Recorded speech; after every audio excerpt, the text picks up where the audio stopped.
All right, guys, this is going to be a bit of a long video, and I really apologize. It's going to be unlisted. I'm not going to try to promote it or anything. It's just to be just anyone who's interested. Yeah, I'm sorry I have to go through this. This is not what I wanted to do. And for me, it's just a waste of time, but I'm going to do it anyways because a lot of people have been requesting it. So, Jack, all right, this is your long 40-minute response video full of holes and that I didn't really tear apart the way that you tried to tear apart mine. So now I'm going to come and tear apart yours the way you did mine, because I guess that's the game we're playing now. Anyways, let's go. Hi everyone. So, Hi, Jack. as you may have noticed from my video on YouTube about objective Oh God, I wish personality I could speed versus this up. socionics with You guys can speed it Benjamin up. Sadiq, Yeah. it is pretty dang long. It's like 3.5 hours. Yeah, and this one is 40 minutes now. Can't Sorry, finish a it shorter was video.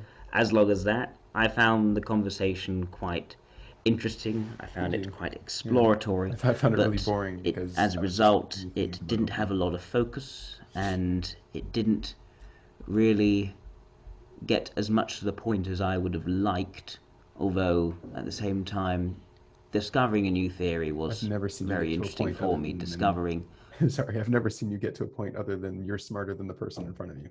these different parts and different pieces of knowledge which I can get from Benjamin was especially valuable and interesting to me. And I Great. I'm found glad you enjoyed during it. that conversation of actually having an exploration rather than a debate would be more productive in the long run, rather than trying to hammer home points on someone when, well, I hadn't explored the issue to its fullest. Maybe that's more of a type bias of me, which would make sense, more of an extroverted intuition thing, rather than sticking to more to the extroverted sensation of trying to, I don't know, hold someone up by their ankles and give them a shake. No, that's not what extroverted sensing does. No, and it's not a type bias. It's just you were ignorant. You can't blame that on the type bias. You just didn't learn your stuff and you spent the whole video learning OP. Great. And you still don't get it because whatever. But I don't know, that's sort of who I am to some degree. So, sorry a bit for Whatever. people who are waiting for a more direct debate. I think it might be worth organising something a bit more formalised. No, it won't be worth organizing anything anymore with you, Jack. Sorry, man. You burnt your bridge. I'm not interested anymore. There's many other people in the world more knowledgeable in socionics than you, and I would much rather talk to them because they're actually interested in getting to the truth. So, A bit more structured, just so that we can actually have that sort of more formal debate format. So I think that is something I'd like to approach Benjamin in the future for, or anyone else, maybe Dave or Shannon. Now, I just wanted to give a few thoughts about the discussion I had with Benjamin. Now, it was interesting in some ways. I don't think we got as far as I would have liked, which is evident given the amount of time we spent on it. It was a bit difficult, really, to find main sticking points. There are bits of Benjamin where he seemed to be agreeing with what I was saying, but at the same time, he also said almost the opposite of what I was saying in different places. I, you know what? Usually, all of your points I agree with because you don't really leave.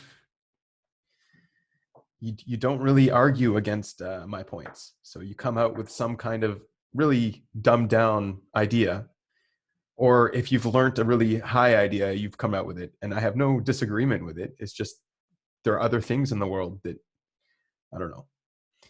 It was really hard to tell what he was agreeing on and what he wasn't agreeing on, or just thought it wasn't particularly relevant, so he said, "Oh, okay," and would shrug his shoulders. So I'm not. Yeah, most of the time when I shrug my shoulders, it's like, yeah, could be. It could be. It's not necessarily true, but it could be true. Why not? I'll let you talk. I didn't really feel there was as much of a proactive attempt on both sides to really get to the nub of the issues, and maybe just our very differing approaches. I think there's a great difference in socionics extroverted intuition between the two of us, and probably also in objective personality extroverted intuition, which may have led to Why is any of this relevant? We are wasting everyone's time right now. very differing approaches. It's interesting though that to find that there were a good number of similarities. For instance, in terms of myself probably being the same type in the two systems, in terms of, to a degree, the different things they managed to find. This is actually good. You're starting off with common ground. This is a strategy, and I know you're using it. I do it naturally, but I know you know how to debate, and starting with common ground is great. And just had assigned in different areas. It establishes that you have good intentions, which is yet to remain seen, but it's good that you start off with that at least. Like, for instance, the idea of, say, double deciders. This idea that you have, if you have a focus on, say, extroversion intuition as your leading function or your dominant function, that supporting that would be a sort of more balanced introverted thinking, introverted logic, and extroverted ethics, extroverted feeling. And so that would create more of a balanced sort of jack of all trades effect. So that was interesting to explore, and some other. It's not a jack of all trades effect. Like this is what Jack would do. All right. So I'm going to pause the video and I'm going to find one little thing in your sentence that you've said wrong. Like the whole point was right. I'm not going to argue against your point. I'm going to do exactly what you do. I'm going to argue against this little thing. It's not a jack of all trades effect. It's balance. Jack of all trades means you can do everything. This you can't do. You're not doing everything. You've attained a balance. It's boring. It's not the same effect at all, right? I could go down this rabbit hole and go off on what jack of all trades is, and I could go off on what double deciding is and show that you're absolutely wrong on this. But why would I bother? My response video didn't include nitpicky little things like this, like yours did. But anyways. Areas. Now, what I think was, I think it'd be good to run through some of the main points of contention that still exist. So there are some of these points, most of these points I did raise in the discussion, and I don't think Benjamin really had a very clear answer to them. Oh, didn't I? Didn't I? All right. Which one? Let's go. At some points, I gave more of a charitable explanation to try to make sense of what he was saying to some degree. So I think it's worth just going through some of those. So one of the main points was essentially the objectivity of object. That wasn't a point. That was never a point. You're just bringing this up now. That was never something we were arguing about.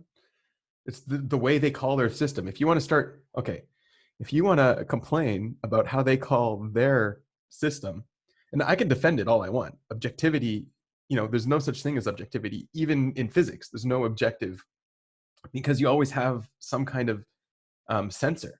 And the sensor, the detector, is subjective. And this is why in quantum physics we're running into problems because we have to measure the universe with the universe, right?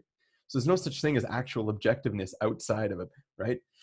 But anyways, also Jung defines objectiveness completely different, and they're actually going way closer to Jung's definition of objectivity.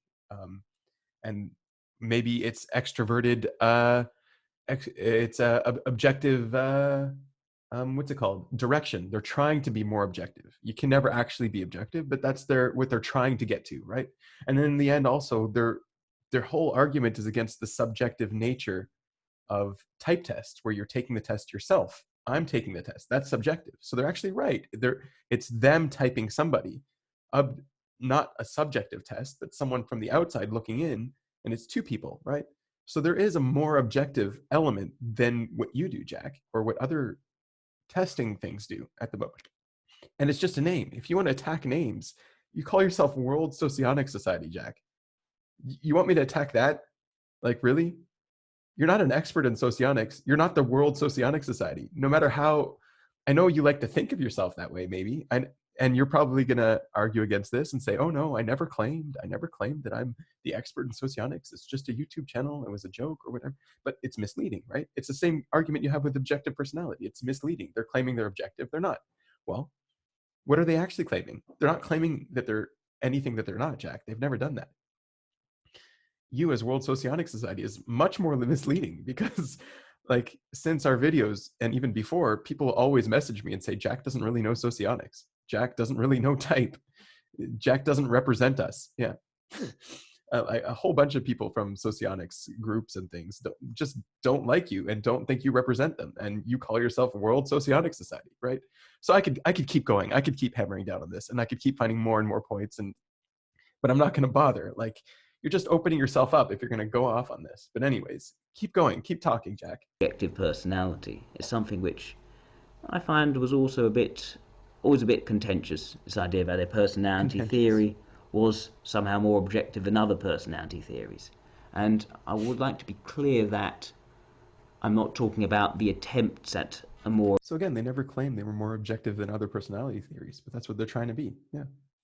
And they happen to be, I guess, Dario Nari is more objective because he's actually measuring stuff in the real world with sensory data. What do, Jack? They're much more objective than you. objective methodology, which I think is entirely admirable. The idea of having cross That's checks, admirable. having independent typing in different rooms, the attempts to put together a system of coins, as it were, dichotomies, these are all good things. The coins may be less of a good thing after thinking about it more, but certainly the cross checking. But also, such methodology is not intrinsic to. So are they more of a good thing or are they not? You said they were. So you have these good intentions. Oh, great. They're good. Oh, but they're not. But they're not a good thing. Right. And there's the cross check. You mentioned that. Yeah, you've got to see both sides of the coin, not this and this. And then you know. How is that not good? Come on, Jack. Like, pick a side. You're just, oh, I agree with it and I don't agree with it. Okay, so why don't you agree with it? Objective personality over any other personality theory. You could do exactly the same thing with socionics. You do exactly the same thing with looser pan-Jungian or Sure, Myers-Briggs yeah, theories you or can. Why not? Enneagram or any other. Yeah, but can you get those results? And that's the thing. They tried using systems to get results between two people, and they couldn't. And that's why they had to come out with their own system, so that they can actually type people the same. So good luck. Go and try to be in a separate room with someone for 7 years, typing people at 90% accuracy. Let's see how far you get, Jack. Have you tried this? You're just coming down on someone who spent 7 years living together every day, all day, doing this. And, oh, we could do the same thing with Socionics. Oh, could, possible. Sure, great. Go do it, man. Like, really, it's really easy to talk. Keep going. There's nothing intrinsic to a personality theory. That is how it is then diagnosed, what methodology you decide to use which works best. They're different things. And the objectivity I wish to question is the personality theory itself, its own theoretical infrastructure. That is what I think is something which is. How? What? What are you questioning? Objectivity of an infrastructure? How does that work? Okay, keep going. Let's talk. These remains to be questioned in terms of its objectivity. And it seems to me that that is something which is less than what is claimed. Now, Less than what is claimed. All right, I still don't know what you're talking about, Jack. Let's see if you actually know what you're talking about. the reason I say that is because there is this theoretical background. It's clearly using Jungian terminology. Yeah. So does Socionics. And at the same time, volunteering certain terms to describe different concepts, such as self versus tribe. Yeah, volunteering terms. Yeah, that's what they found. That's what they called it. They could have called it other things. That's just how they call it. It doesn't mean, like, you're taking the words too literally here, right? And this is, I'm not going to bring type into this or anything, but you're taking these words way too literally. Self and tribe are just two words. What do they mean, Jack? Have you invested any time or effort to figure out what self and tribe actually mean? You just assume that you understand them because, what, you're a wizard? Look at how they type people, Jack. Look at what tribe means. Look at what self means, right? Tribe doesn't always mean tribe. Well, anyways, this is how they call the things. You're coming down on how people use words. That's fine. You know, I don't care about words. You care about words. You're using words to complicate things. Let's keep going. I'm sorry this is so long. It's only been 5 minutes in your video so far, Jack, but I'm gonna keep going here. Such as organizing versus just taking in or accumulating. These sorts of ideas, even the use of intuition, sensation, thinking, feeling. If you're being truly objective, there's only really one way you can be truly objective. And There's only one way to be truly objective? Is that an objective statement, Jack? And I'm still waiting for your point. You haven't even made a point here. Let's see. I'm going to wait. Let's see. Maybe you get to an actual point that's relevant here. Let's take the more big five route. Do something like a factor. Big five is objective? Really? Big five is a spectrum. It's self-answered questions. That's not objective. That's completely subjective. It's comparing people to other. It's subjective. how do you know your score on a Big Five test? Because you know how you compare to other people. Like that's, anyways, let's keep going, Jack. I guess objective personality does the same thing, but let's keep going. How is that more objective? You haven't even said how it was. I'm taking you to task here. How is Big Five more objective? I'm really interested. Like, okay, it has peer review. That doesn't make it more objective, right? Anyways. Factor analysis. See how the concepts actually line up in reality. How do they line up in reality? What do you test? You use the word reality here. Okay, what's real? Point to something real. You talk about reality as a concept. You're talking about the concept of reality, but is there something real here, Jack? Let's see. Perhaps through the lexical method. Even that is not fully flawless. The lexical method can be flawed because our use of language can be flawed. So, okay, so also, Jack, I don't know if you know anything, but people with different types use language completely different. Like I just had a super interesting discussion with somebody talking about vision, right? And he asked me, what's my vision? And he had a completely misunderstood idea of what NI has as a vision. He asked me what my perception was of the vision. And I said, no, the vision is the perception. And he asked me what about, how do you know the vision is true? How do you interpret the vision? I'm like, no, the vision is the interpretation, right? So that's how our axis, the NISE axis, sees a vision. His idea of vision, he can never get to a full vision. He's using NE, obviously. He's saying all of the parts that he figures out is just a portion of the entire vision, right? So obviously words are different. I've noticed thinking. People use the word thinking completely different. All kinds of words are completely different. You can't use a lexical method. That's not objective. All right. But yeah, keep going. Keep talking, right? And I didn't hammer down on any of these points because they weren't points, right? In my response video, I was really generous with you. I don't think you realized. But keep going. But nonetheless, there is some sort of close to objective as possible truth there. Whereas actually having these terminologies in the first. Do you even know what truth means, Jack? Because you're not arguing for truth. You've never put truth as anything anywhere, as some kind of. That's not what you're arguing for. You're manipulating. I'm going to speak in generalities here. I want to stay away from that, but generally, yes, always. Anyways, first place, I think, puts objective personality on just a sort of subjective footing as any other typology. And how did you get there? Okay, so here's something that's annoying for someone who's using TI as a lead function, right? So you can jump, you can take a leap and jump to a next step, right? TI doesn't like to do that. TI likes to build and get to that next step axiomatically, right? You didn't do that. That's obviously you're not doing that. You're jumping steps, which is fine. You can jump steps. You can be certain. It's your own personal opinion here. You can form opinions however you want. You're a free person. You could do that, right? But I just want you to realize if you jump a step, you could be wrong. You might be right, but you could be wrong, or you could be off a little bit, right? This is just what happens. And you just jumped a step here. You didn't come to this conclusion through any axiomatic logic. So you jumped a step. And then if you use this as a new axiom to keep jumping, you're going to keep introducing more and more errors the more you jump. I'm just putting that out there. And this is just something that I noticed that you do and other people do, is they keep jumping without getting there axiomatically, which is fine. It's what intuitives tend to do. And I'm not coming down on intuitives because a lot of the times they're right and it's very useful.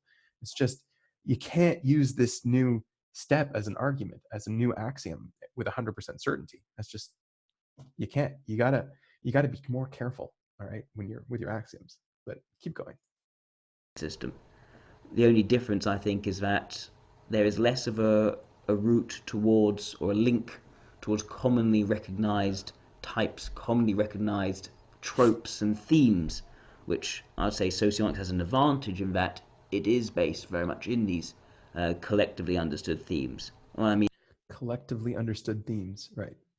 So I know, Jack, you believe in the collective unconscious, which is fine. I also believe in it. I also think it's something, right? It's just how much trust and faith do you put in it, right? Because it's the same thing as I said before. The collective unconscious goes across generations, right? It's humanity has been humanity for years. And I've never said that anything against that. In his response video, he comes and he thinks that I'm against that, but I'm not. I've never said anything against that. You never actually understood any of my points. But but the question is how much do you use that as proof for an axiom, right?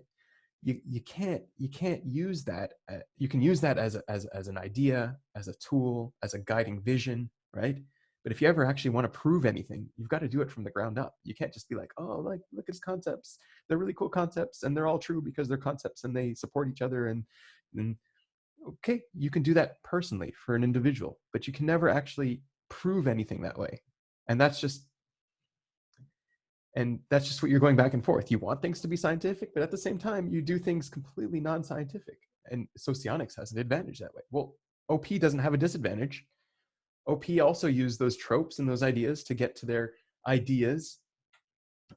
Dave is an intuitive dominant. He is actually setting this idea. Okay, maybe it's this. And then what does he do? He goes and he tests it. Where? In reality, right?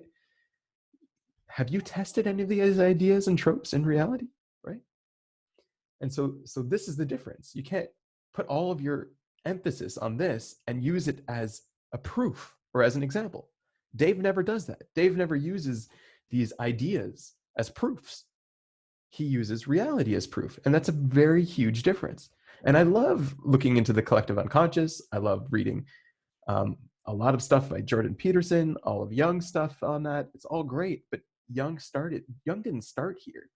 He maybe had got an idea from here, and then he went and he checked it. He spent years analyzing people and actually looking at reality and trying to sort out which of these tropes are real, because there's a lot of tropes in cultures that maybe combine across time, just like you said, that aren't real and have nothing to do, and people throw them out, right? You've got to be selective. What are you taking? What are you leaving behind, right? There's a lot of garbage in folklore. There's a lot of nonsense there. And how do you judge what's nonsense, what's real, right? It's just a world of... Anyways, Jack, just again, you're gonna keep digging yourself into a hole here. But I'll let you keep going. I mean, say the certain archetypes, certain stock characters, certain ways of looking at people, distinct types that people immediately recognize. It's why, Again, there's no basis to reality here, Jack. If you want to be scientific on the one hand, there's no peer-reviewed paper in the world that would use any of this data. I'm just sorry. You're talking about peer-reviewed. And I personally don't think peer-reviewed is the ultimate analyzer on truth. I think you can use this. It's just how do you use it? That's the question. I spent some time on the unofficial objective personality group, putting up examples of, say, Winnie the Pooh, for instance. There you go. Winnie the Pooh. Right. Okay. All right. Jack, do you realize you're trying to figure out type based on Winnie the Pooh as an archetype, right? Now, I agree. Winnie the Pooh might have introverted sensing, right? Okay, as a character, great. It's fun. It's a game, sure. But are you going to use that as an archetype and say, okay, this guy's like Winnie the Pooh, so he's introverted sensing. This guy isn't, so he's not introverted sensing. Is that what you're going to do, Jack? You're going to take Winnie the Pooh as your ultimate guide of what introverted sensing is and say, this guy's like Winnie the Pooh, and this guy's not like Winnie the Pooh, right? And you're going to try to defend that using the collective unconscious. Do you... I would... Okay, I'm not going to hammer home on this. I feel like this is why I got emotional, Jack, because you're really... God. You're really... you're trying to... If you get people to think like this, you're just going to make us seem like these radical extremist idiots. Jack, Winnie the Pooh? Really? Would you bring this up anywhere? Please don't ever... Okay, I'm going to stop because I'm just going to get agitated. Like, what are you doing to the truth and to community and to society by doing this? Winnie the Pooh is great. I love Winnie the Pooh. It's a very great story. It's deep. He's a great character. Maybe he has introverted sensing, maybe not. I don't know. He's not a real person. He might have been written with introverted thinking sometimes, or extroverted feeling, right? The writer has to stay consistent across times, right? And I know the writing's changed hands. It's gone to Disney. It's gone to this, right? Okay, but we've got this trope. We've got this idea of who Winnie the Pooh is. Great.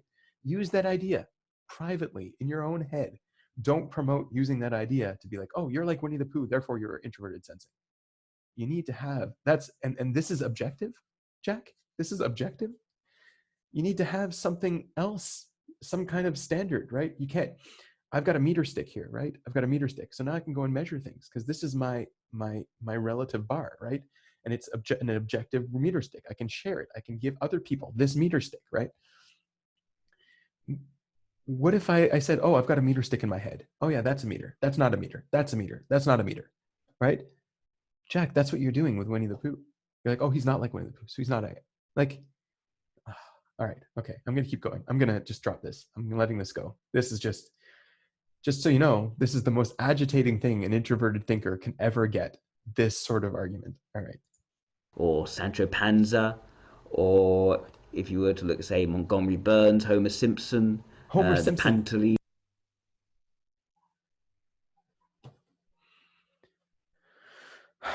Jack. Okay. All right. And all right. A Pantalone from Commedia dell'arte. These sorts of very stock characters, which all, and many of them have certain uncanny similarities. And as soon as you recognize that certain sort of character, where Right. Okay. So here you're talking about similarities, right? So later I'll talk about how extroverted intuition doesn't like similarities, right? But you got to take my words in context, right? So here I see you're taking similarities across. It's not similarities, it's connections. It's how they're connected, right? Okay, but keep going. Like I'm defending a later point that you try to raise, but I never said I never meant, at least, extroverted intuition doesn't like similarities. They don't like narrowing down on something, right? And so here you brought a whole bunch of examples of things that you have to hold in your head simultaneously, which is what extroverted intuition likes, and see the connection between all of them and just keeps them there, right?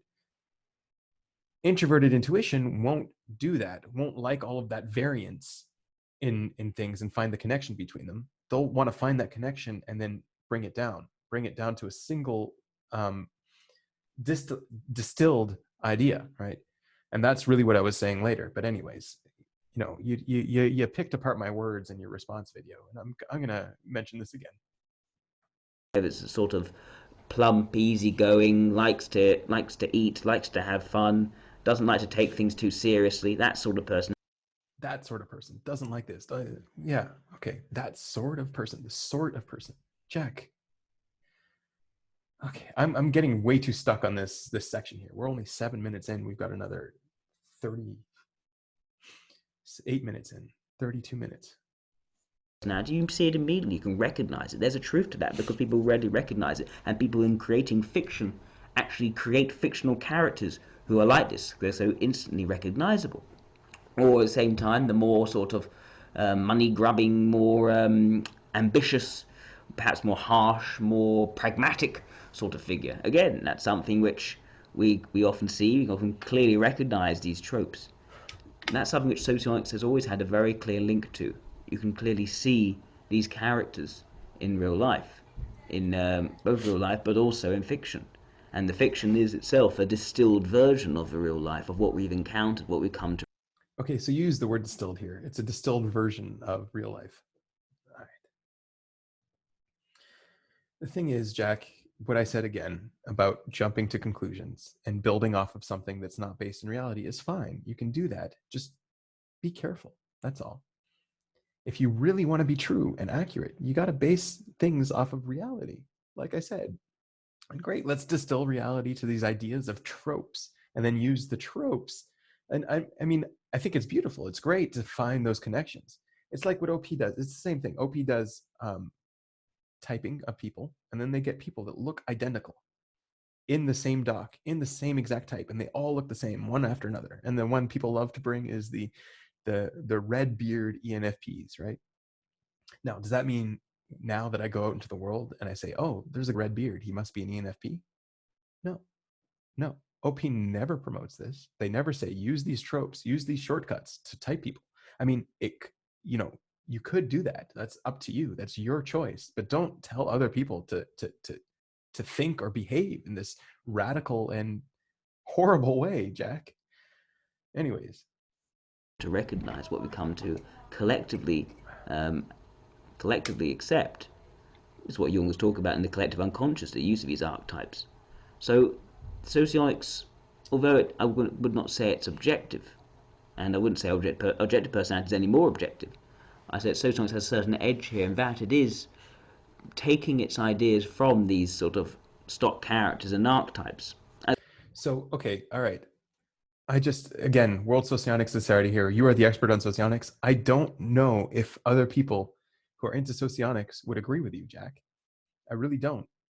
And I really question to see if this is true or not. And if they do, if socionics agrees with you and other people who like socionics disagree with you, I would rather go with them, and I would rather do a project with them, because they're going to be more objective overall. They're not going to be taking this as dogma the way that you are. And you're saying it's an advantage? Really? I mean, you're just trashing socionics here. And I really hope socionics isn't this. I really hope it isn't, because you've completely trashed socionics by what you've just said. If this is true, I have lost complete respect for socionics. I'll still use any of their ideas that actually form with reality. I've come up with my own ideas, a lot of them that seem to line up with socionics, because socionics has something there. But, oh man, I can't imagine that other people would actually buy this and believe this. Self-proclaimed expert here on socionics. But keep going, Jack. As well as observations of people in real life. Austra Agustina Vizzuti was putting together socionics from observations of people and how they interacted. Right. And their Yeah, that's good. That's what you want to do. You want to put together observations of people. That's great. Yep. That's exactly what you want to do. Stay away from the tropes. relationships. That you And so what you've done is you've played both sides of the fences here, Jack. You say, okay, well, there is this, and then there is this. So argue with me. And then if you argue with me about this, we'll say, oh, no, there's this side of the fence.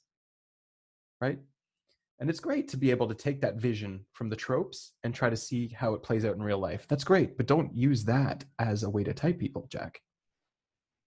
Like, you might get huge insights. You're right. You might get huge insights from seeing these tropes. And you might go and test them and say, okay, well, this insight was wrong and this insight was right? Maybe 80% of your insights are right, but you still have that 20%, Jack. Don't promote that, right? You can see that in her reason for starting in the first place, trying to understand her relationship with her husband, who was her benefactor. So it's not as if objective personality is taking a thoroughly different approach to socionics in terms of having some observations and at the same time applying more arbitrary logic. Yeah, they might be looking at things the same way, Jack. Did you have a point here? Okay, so they're two systems are trying to track people and type people. That's just what you said. Two systems here are doing typology. Great. They're not different in their approach because they're both trying to be a typology. Jack, did you say anything new yet? Anything? Logical logical categories or criteria or names or terminologies to understand the things. Yeah, keep adding more and more terms to make it sound smarter. But it was just really, I'm sorry, wasn't smart at all at anything you just said. They're then observing. And again, not using any sort of factor analysis, not using any sort of closer to foolproof empirical methodology. You almost tripped up there. Foolproof, closer to foolproof, empirical methodology. What? Just because you can use those words on OP doesn't mean socionics is upholding them, right? And it's just, you're just doing a lot of word gymnastics here, Jack. What does that sentence have to do with socionics? Where's the empirical? And Big Five? That, like, you're referencing Big Five here, right? But Big Five is just too broad to be able to speak about anything specific. That's just the issue that everyone has with Big Five. Big Five, you can get your results back and be like, okay, well, how do I grow? How do I interact? Why am I conflicting with this person, right? Big Five has five great criteria, Jack, on a spectrum. And it's great. I'm not trashing Big Five. It's got its uses, but it's not the same thing. Foolproof? Big Five it's self-testing. People could all be misinterpreting themselves and completely reversed. And there could be people who are interpreting themselves properly and putting themselves at the right side. So now you've got a mix of people who are this and aren't this together. How is that foolproof, Jack? So Yeah, I'd say objective personality, like socionics, is somewhere between the objective and subjective. And when I was raising these points, I'd say, okay, you'd say, all right, so this is your opinion, right? You haven't proved it. You haven't done any proof here. There's no logical anything here. You've just said a lot of words, made a lot of magic with your words, mixed them around, jumped to conclusions, and now say, I'd say objective personality versus socionics, right? There's there's no logical argument here, Jack. None. It's just, and I was so generous with you. I didn't pick apart any of this stuff. I picked apart your actual points, and my video came in less than 13 minutes. This one's going to be so long. It might even reach 3 hours because I'm stuck on all of this nonsense you're spouting. All right, keep going. with Benjamin, he didn't really have anything convincing to say in response to that. In response to what? In response to what? Did you even raise that point? Are you pretending like you raised that point and I didn't have a response to it? You're just saying things. You're just accusing here. Point to something. Give me a minute in that video, a second in that video where I didn't have anything to respond to that, because I've got tons to respond to that, and I just did.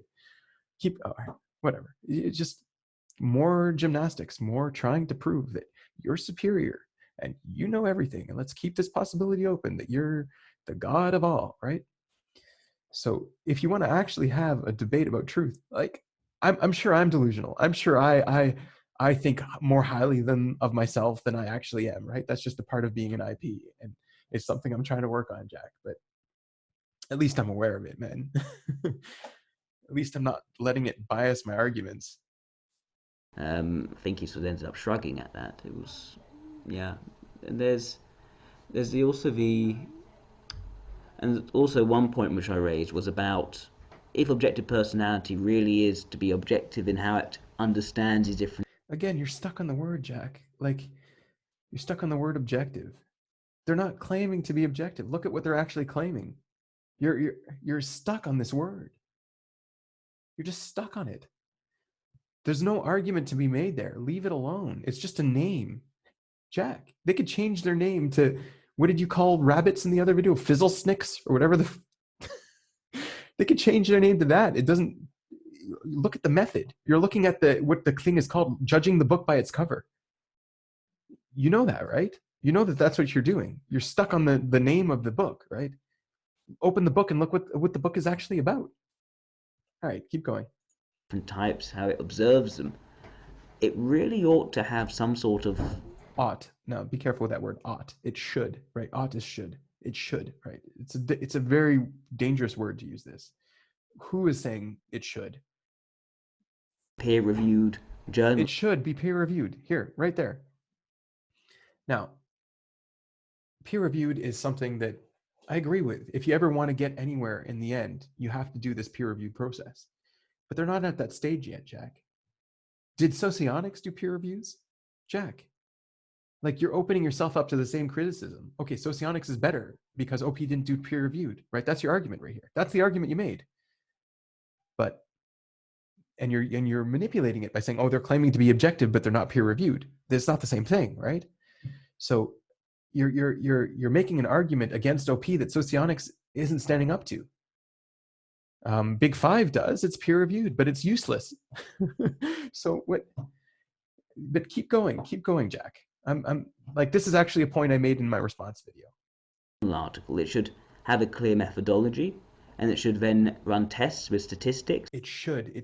Who says? Who says it should? Who says it has to? If you want to go do that on OP to prove OP. OP, I personally don't accept all of OP blindly, but I accept things in it that I see as true, right? And I will test it myself to reality. I am a peer. I am reviewing it, right? You too are a peer. You are reviewing it.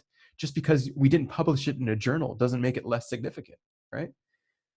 And there are lots of people in the OP class that are also peer reviewing it, right?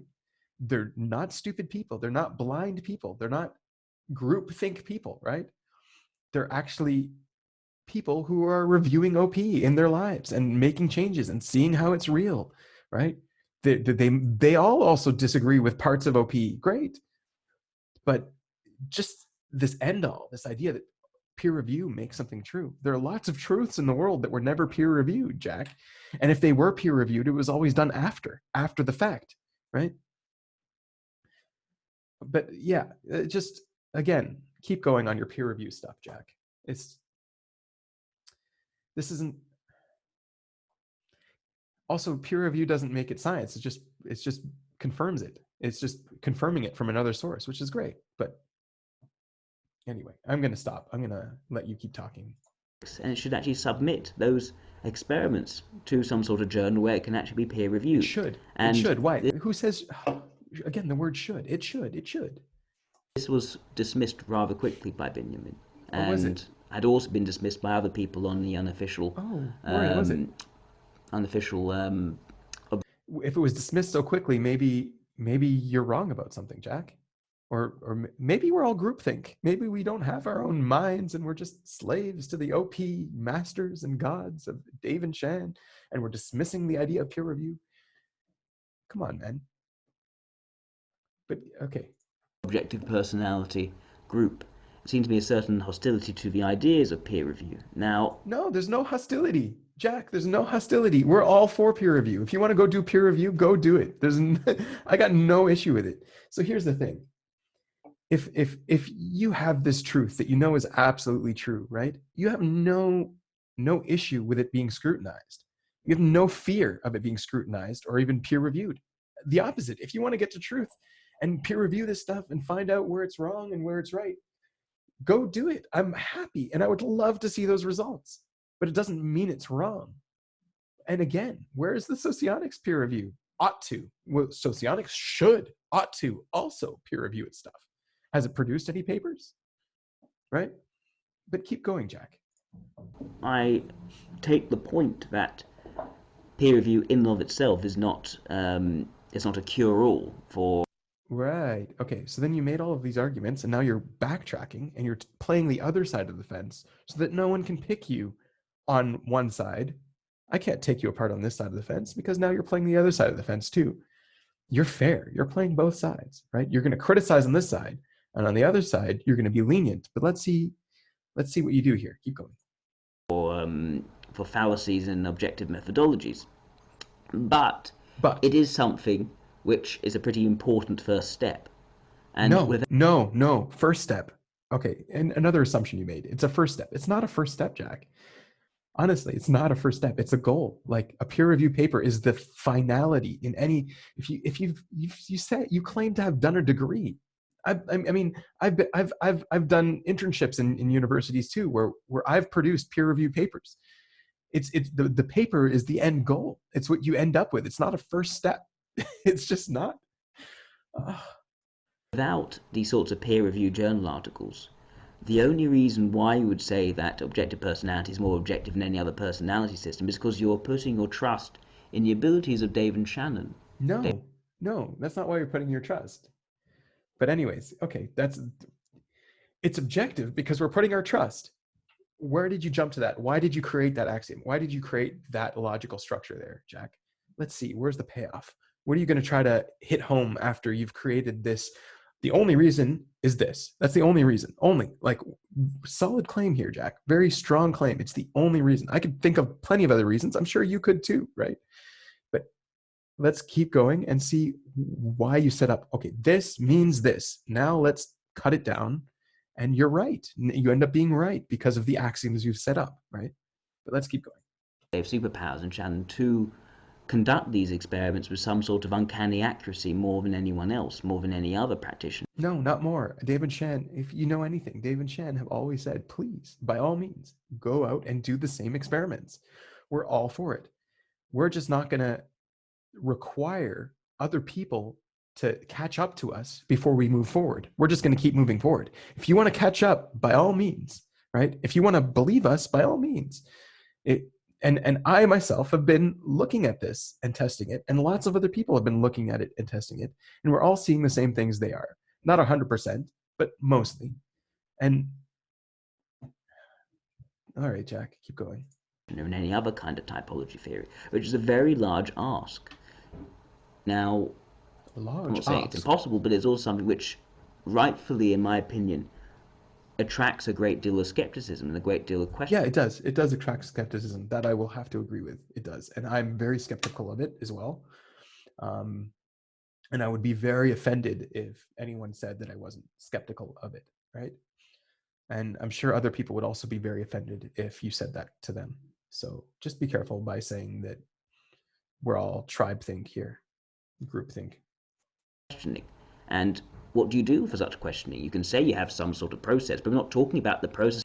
Well, they do actually have a process. They've got Q&As. And I mean, it's not perfect.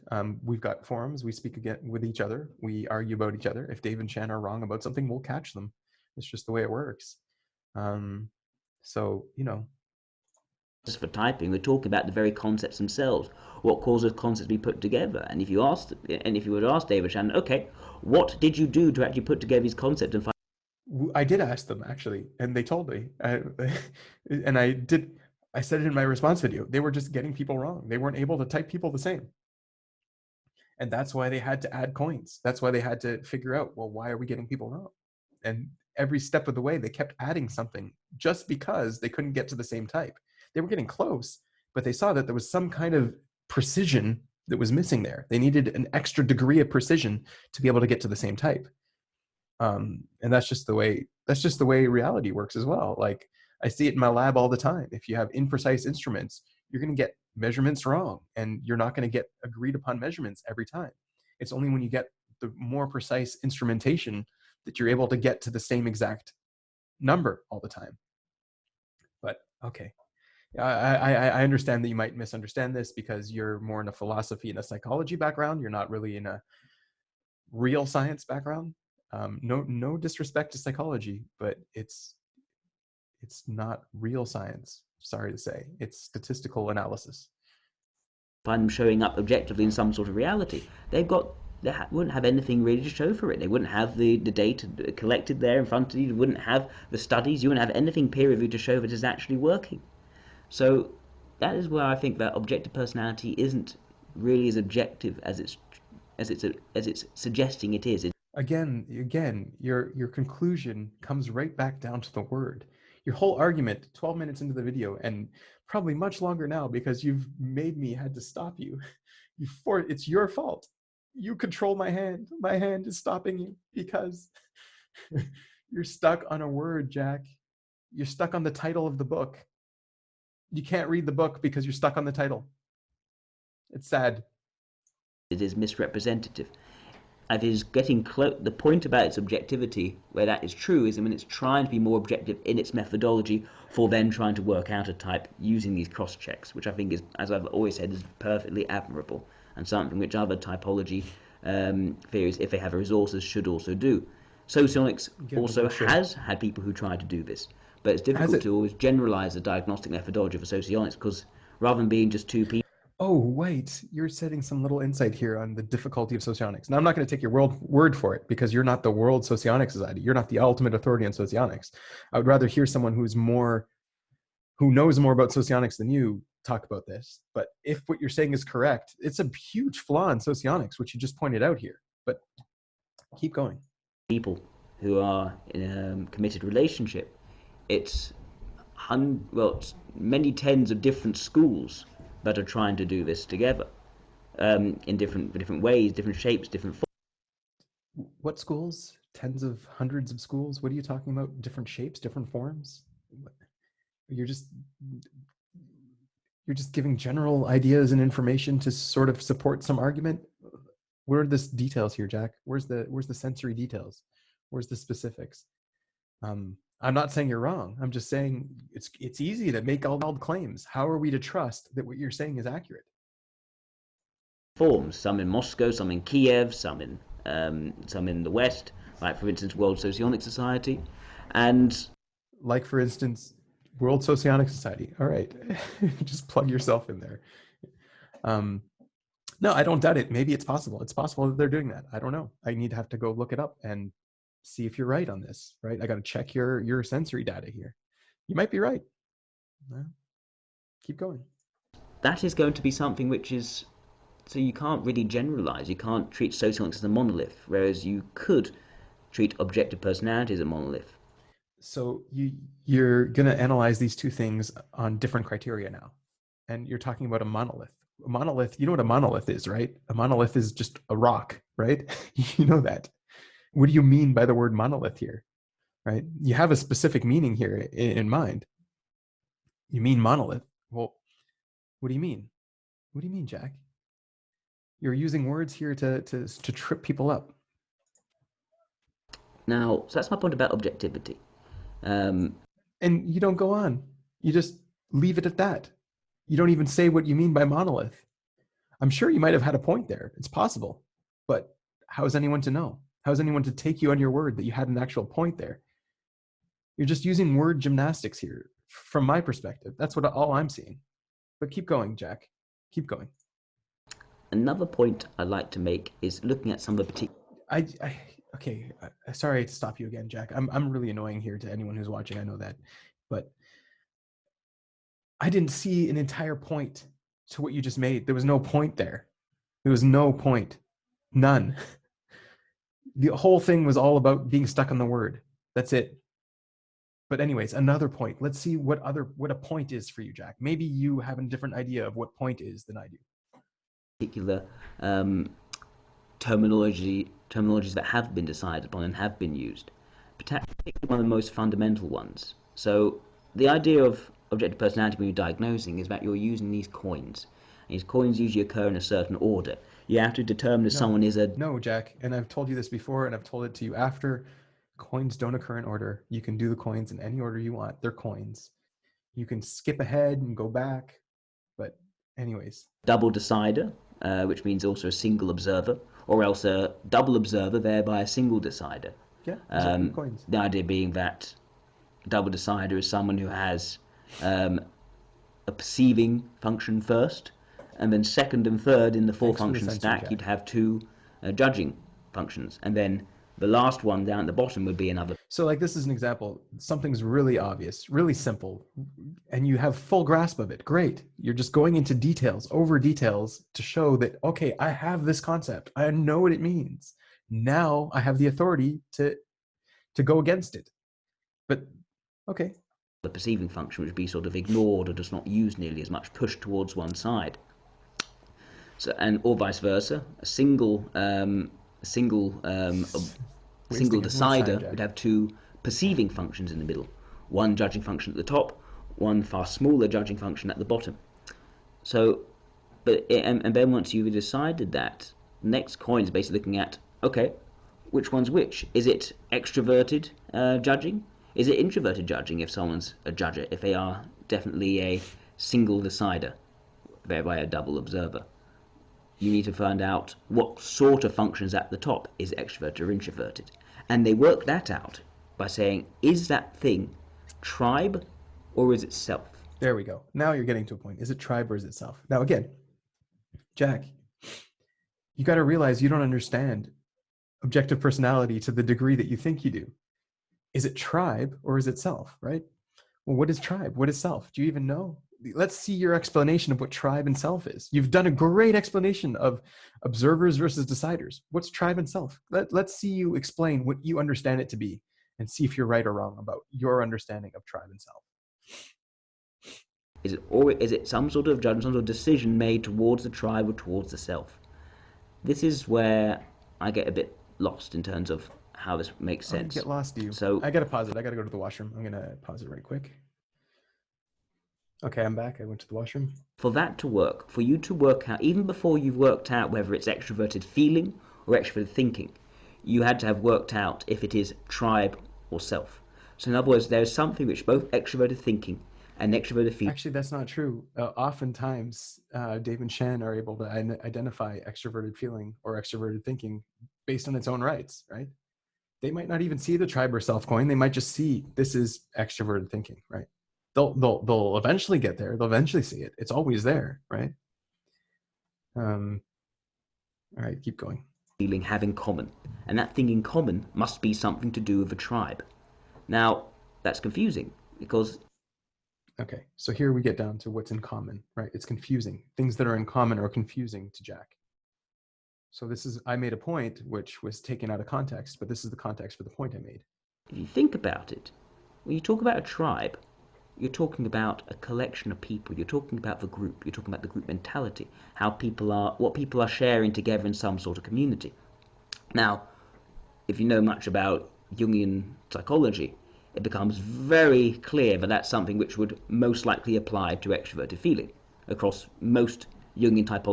Yeah, that's true. Talking about the tribe is very connected to extroverted feeling. I agree. So, yeah, 100%.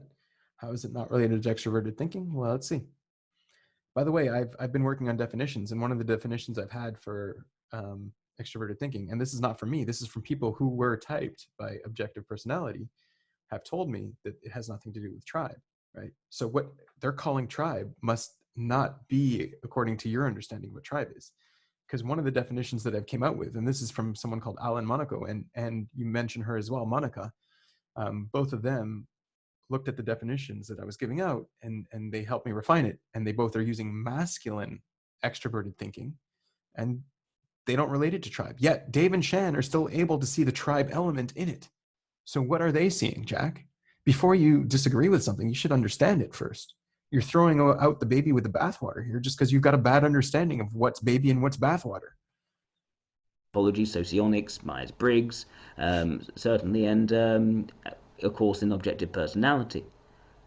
But the point is, this does not seem nearly as obvious when it comes to extroverted thinking. And there are other typologies which have said almost the opposite. Extroverted thinking is actually often quite independent. It's it's not about people, it's about the facts, it's about practicality, what is shown to work. And by extroverted thinking can be this, yes. But you can still catch them on the tribe side, Jack.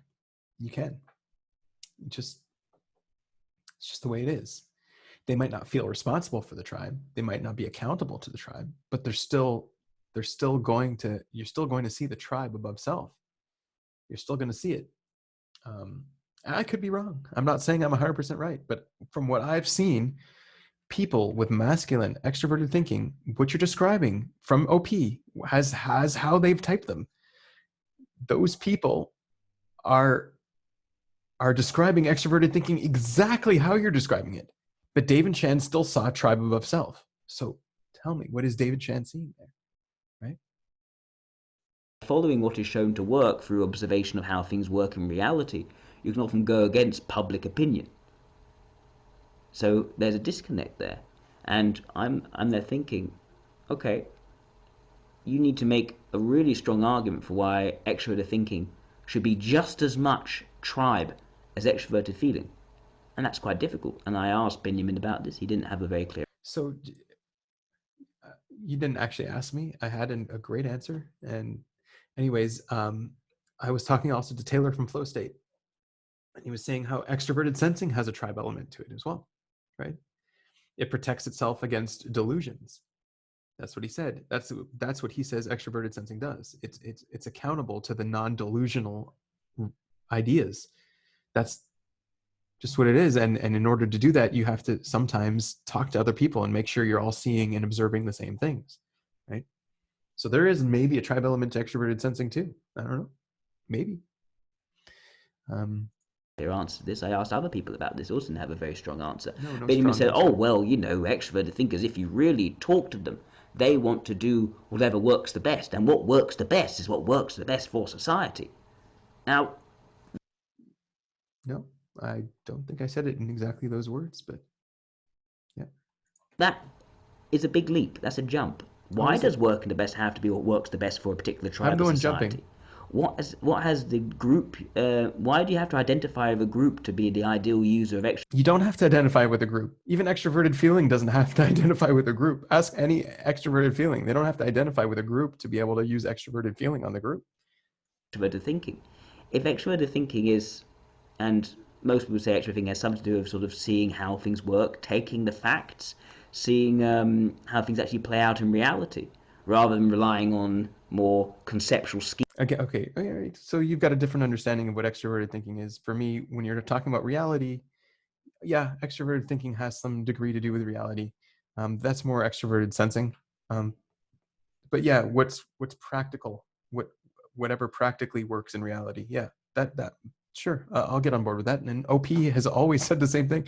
OP has a video. I don't even know if you've seen this. It has a video on what TE is. And TE completely agrees with your definitions. They're saying what works. That's what TE is. It's what works. I mean, I know Eric of Talking with Famous People has said that this is wrong, right? He disagrees with this. And he's using Socionics. He knows Socionics much better than you. and he goes against OP for saying, no, TE is not only just what works. So now here you're saying TE is about what works in reality. So,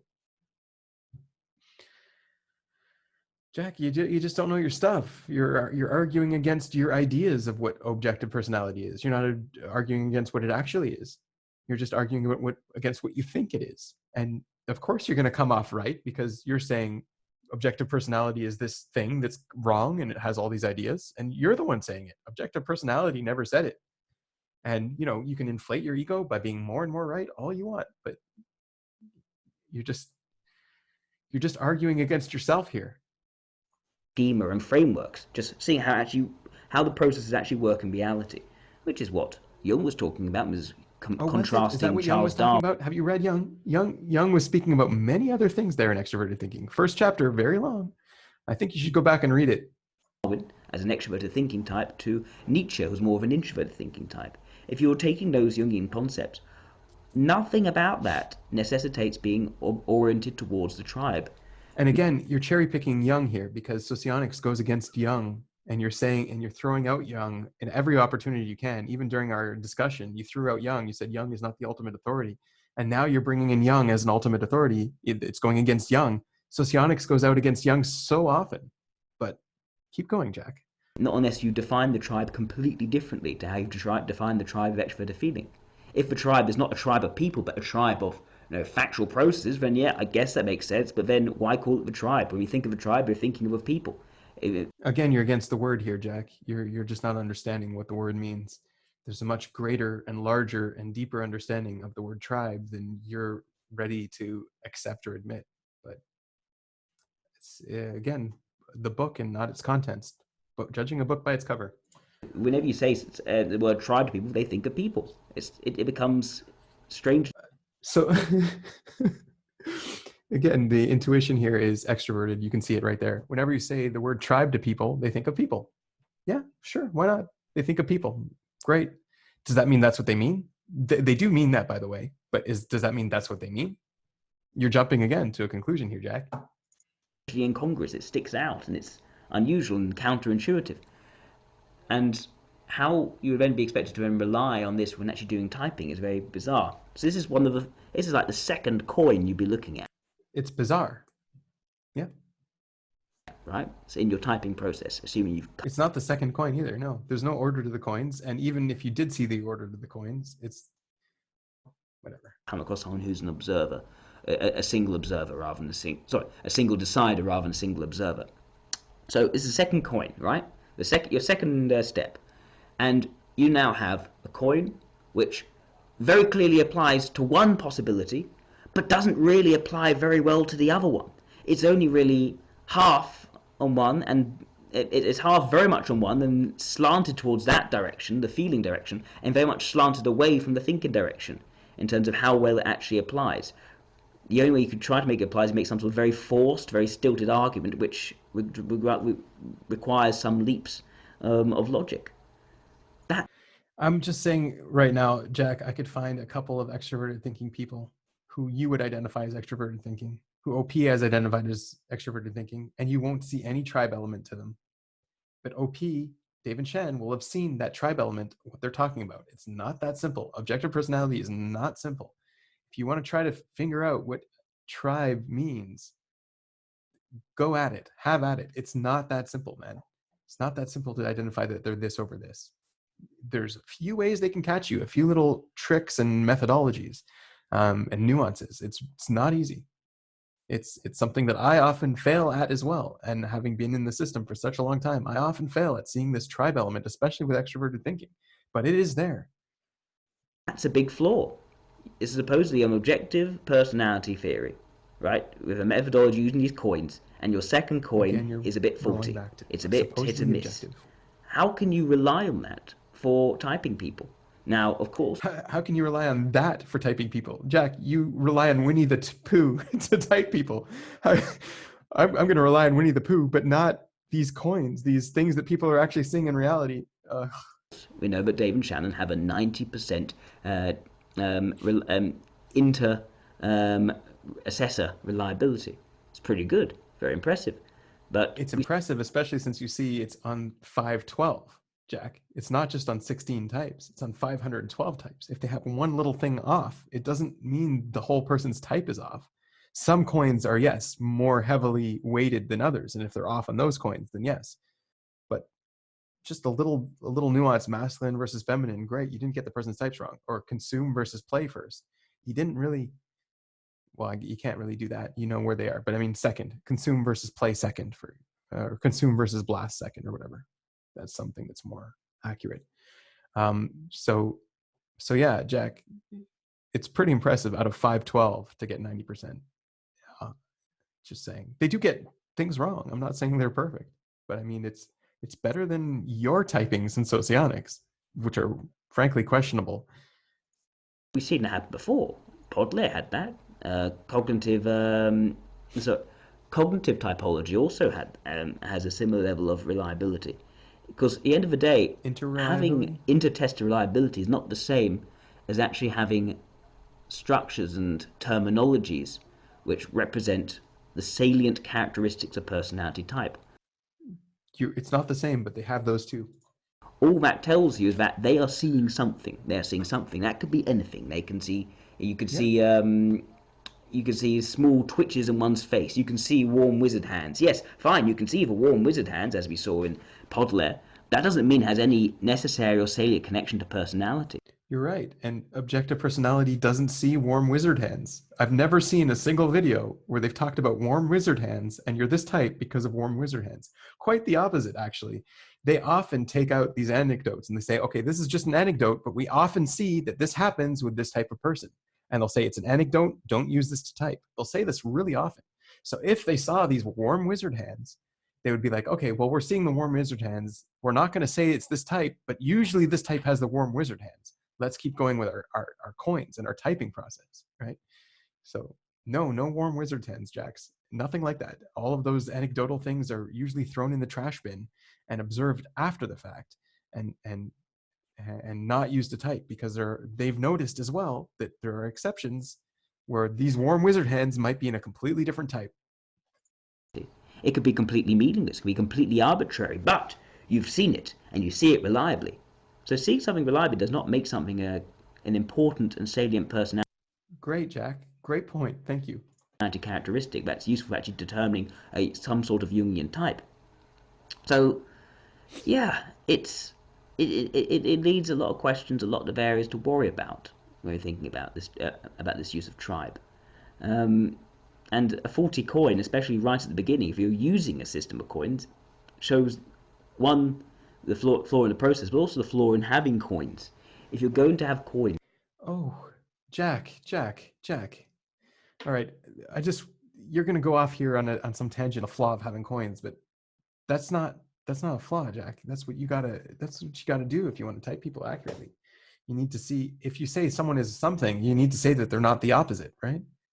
And there are coins. This is just the whole basis of things. This is how Young even set it up based on coins, and they just adding coins. There's nothing wrong with coins, Jack. So many points here to pick apart. So many points. I'm not going to waste your time with all of this. You said other things there that I even forgot that triggered my TI. But keep going.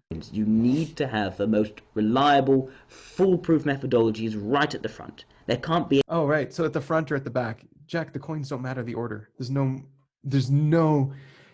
It doesn't matter about the order. I just want to say this 3 more times right now. Doesn't matter about the order. Doesn't matter about the order. Doesn't matter about the order. Jack, get it in your head. The order doesn't matter. Right at the front, right at the back, it's the same thing.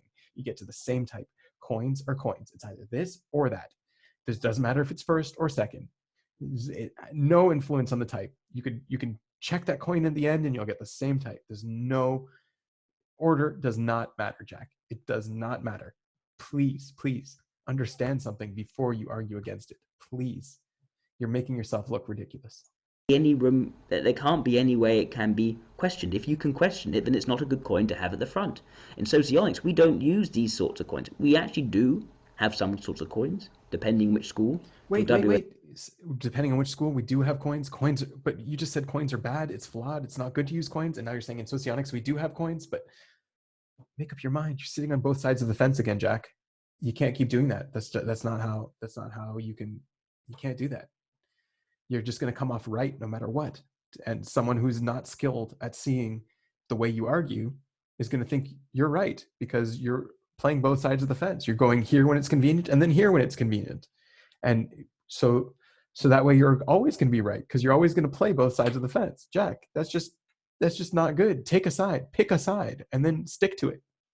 USS, we like to use the quadras as our first coins. We like to see, okay, well, quadras isn't a coin, Jack. Quadras is 4. It has it in the name. Quadra, that's not a coin. There's coins in the quadra to determine what the quadras are, but that's not a coin.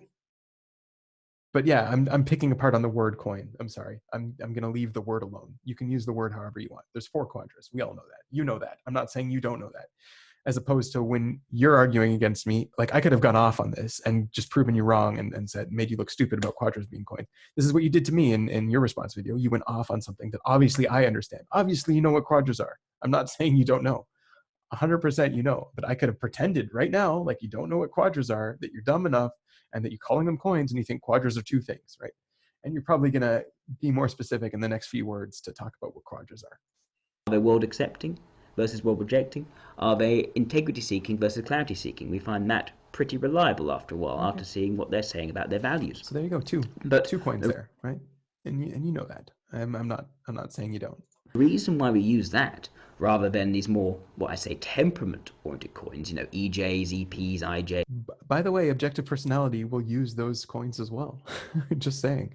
I've seen them use those coins as well when they see them. It's the benefit of just having so many different ways to catch people. So many different ways, so many different cross-checks even. If you can, like that, what you just said is a cross-check. So they could put them as introverted thinking, but then they're seeking, what did you say? Integrity seeking, right? So if they're integrity seeking and they put them as TI, so then there's an issue there. It's a cross check. They use it. They do. IPs. The reason we use that rather than those temperament coins is because there's no rather than in OP. And if you're not using temperament coins, then you're missing something because temperament coins are really valuable, Jack. You're missing a huge potential on how to type people accurately. And it all comes down to your nomenclature. That's why I wanted to speak about nomenclature so bad, because you can't really talk about the temperament coins when you have this nomenclature that doesn't represent them. How do you talk about them? Okay, EP versus IJ. Well, what does that mean? And how do you convert that to socionics? Nomenclature. You can't. There's an issue with socionics nomenclature, is what I'm saying. There's an issue with OP nomenclature. It represents all of this stuff, but it's just way too detailed and complex. And it lets you talk about things in this way. You can talk about OEs versus OIs. That's what EP versus IJ is, or DEs versus DI, right? You could do that. But how do you speak about that in socionics using the nomenclature, right? And I know there's a way you can talk about JE or JI, but there's no J anywhere else, right? It's confusing to people. So, but it's just names. It's just words. It doesn't matter to me at all. This stuff just doesn't matter. Just names, just words. You can call them whatever you want, as long as you can get down to the meat and potatoes and talk about it. Temperaments are placeholders for information elements, for cognitive functions. It's a cognitive function which actually has the content, the real meat of meaning for telling things apart. It's those which connect up. No one disagrees with that, Jack. You're hammering down on a point that no one disagrees. You're going to try to make yourself seem right by being right, as opposed to the other side that isn't wrong, right? Just because you're right here doesn't mean they're wrong there, right? And you're trying to use these coins here to try to manipulate people into thinking you're right and they're wrong, but they're not wrong. You're right, but they're not wrong, Jack. Up to all these different archetypes in our collective understanding of seeing different tropes, different figures in our shared fictions. So why on earth would you go to the placeholders first? You don't go to them first. You can go to them after. And the placeholders actually do have some, if you have you examined those placeholders, they do have some commonalities, and even Young, and this is what I was saying, similarities as well.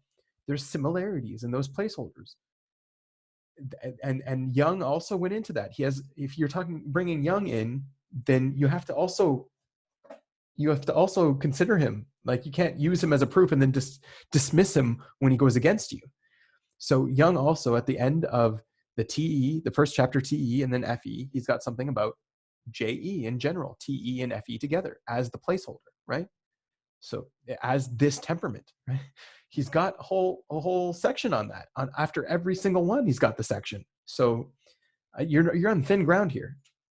That suggests you are attributing meaning to empty vessels, No, more meaning than it's truly deserved. no, no. They attribute exactly the right amount of meaning that is deserved, and they're using it to type people, Jack.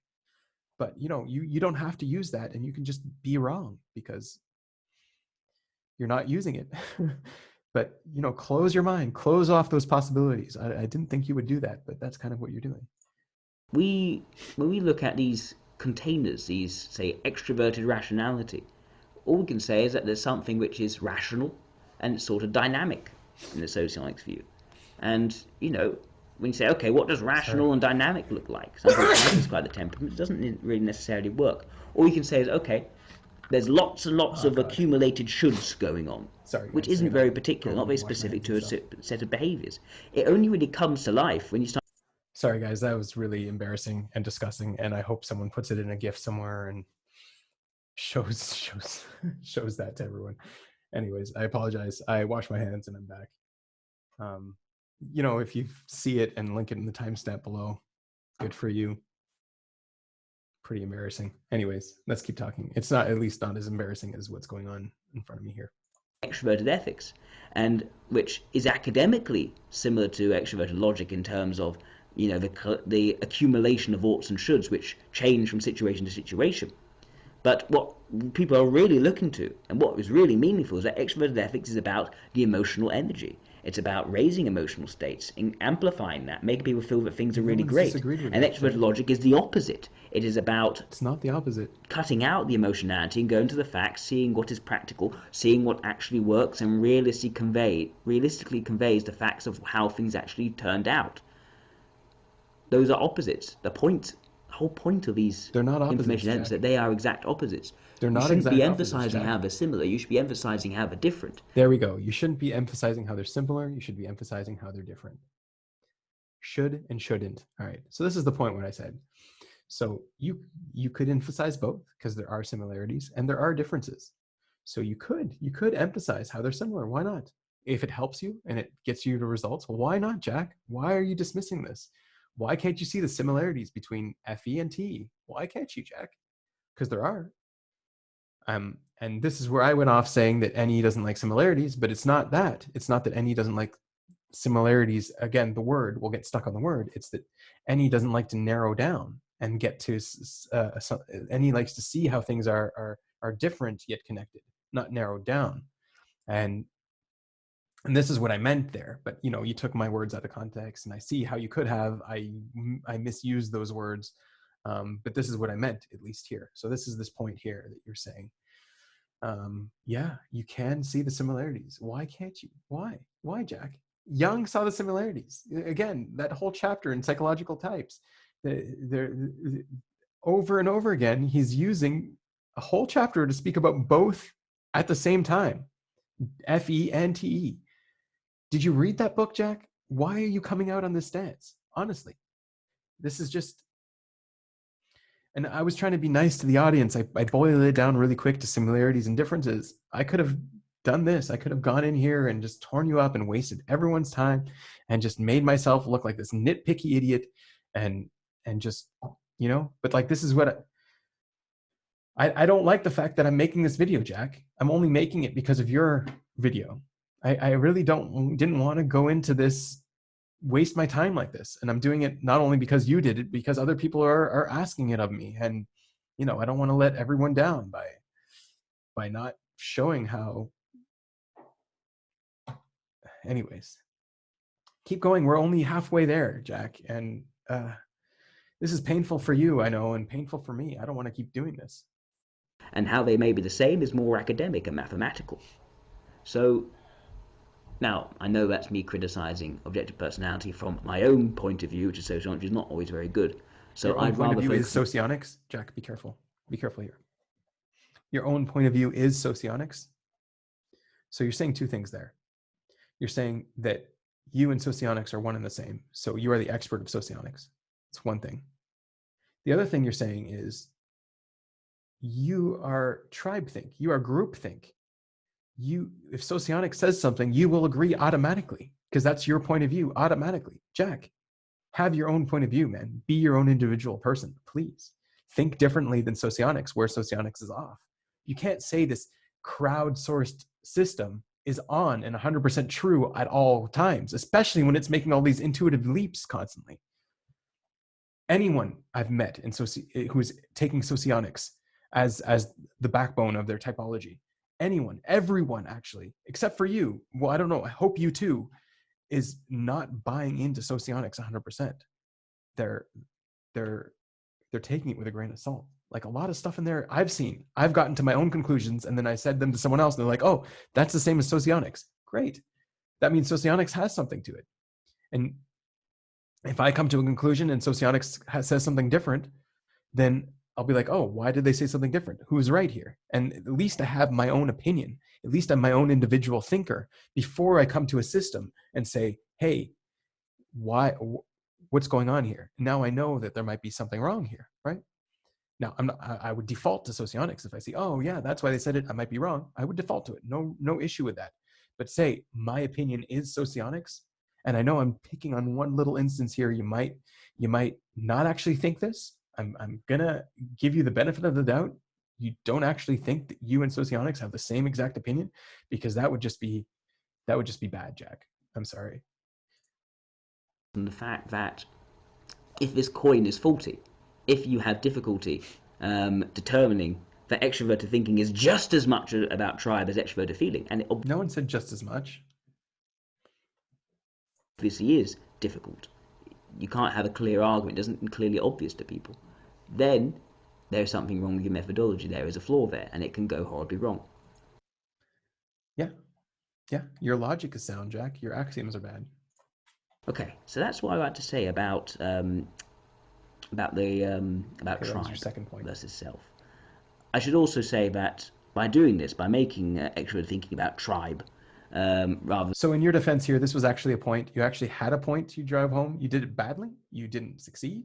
You didn't really make a valuable argument here, but it was at least an argument, and it was at least a point. So I'm going to give you a point for that, Jack. That was good. Thank you. I have found from that to talk to people in the group, those people who were typed extroverted thinking, a lot of them weren't really showing much sign of the more fact-oriented, pragmatic side. Okay, again, I went off on facts in my response video. I'm not going to do it again here, but extroverted thinking has nothing to do with facts. Nothing. I don't know why you're so focused on facts. You're not using extroverted thinking, Jack, and you're so focused on facts because that's what you understand in your mind. That's what your cognition comes into play. And I realize that introverted sensing thinks facts are something personal and real and something different. They use the word differently. I know you're using the word fact to mean something completely different than what I use the word fact. But still, extroverted thinking is not, it doesn't care about facts like you do, especially if they're using extroverted sensing. They won't care about facts the way that you do. Instead, they were really focusing on the tribe element and doing things about. No, and they weren't. They weren't focusing on the tribe element. It's not a focus. It's one coin, Jack. You could see TE in many other ways. That's just the beauty of taking truth from everywhere, right?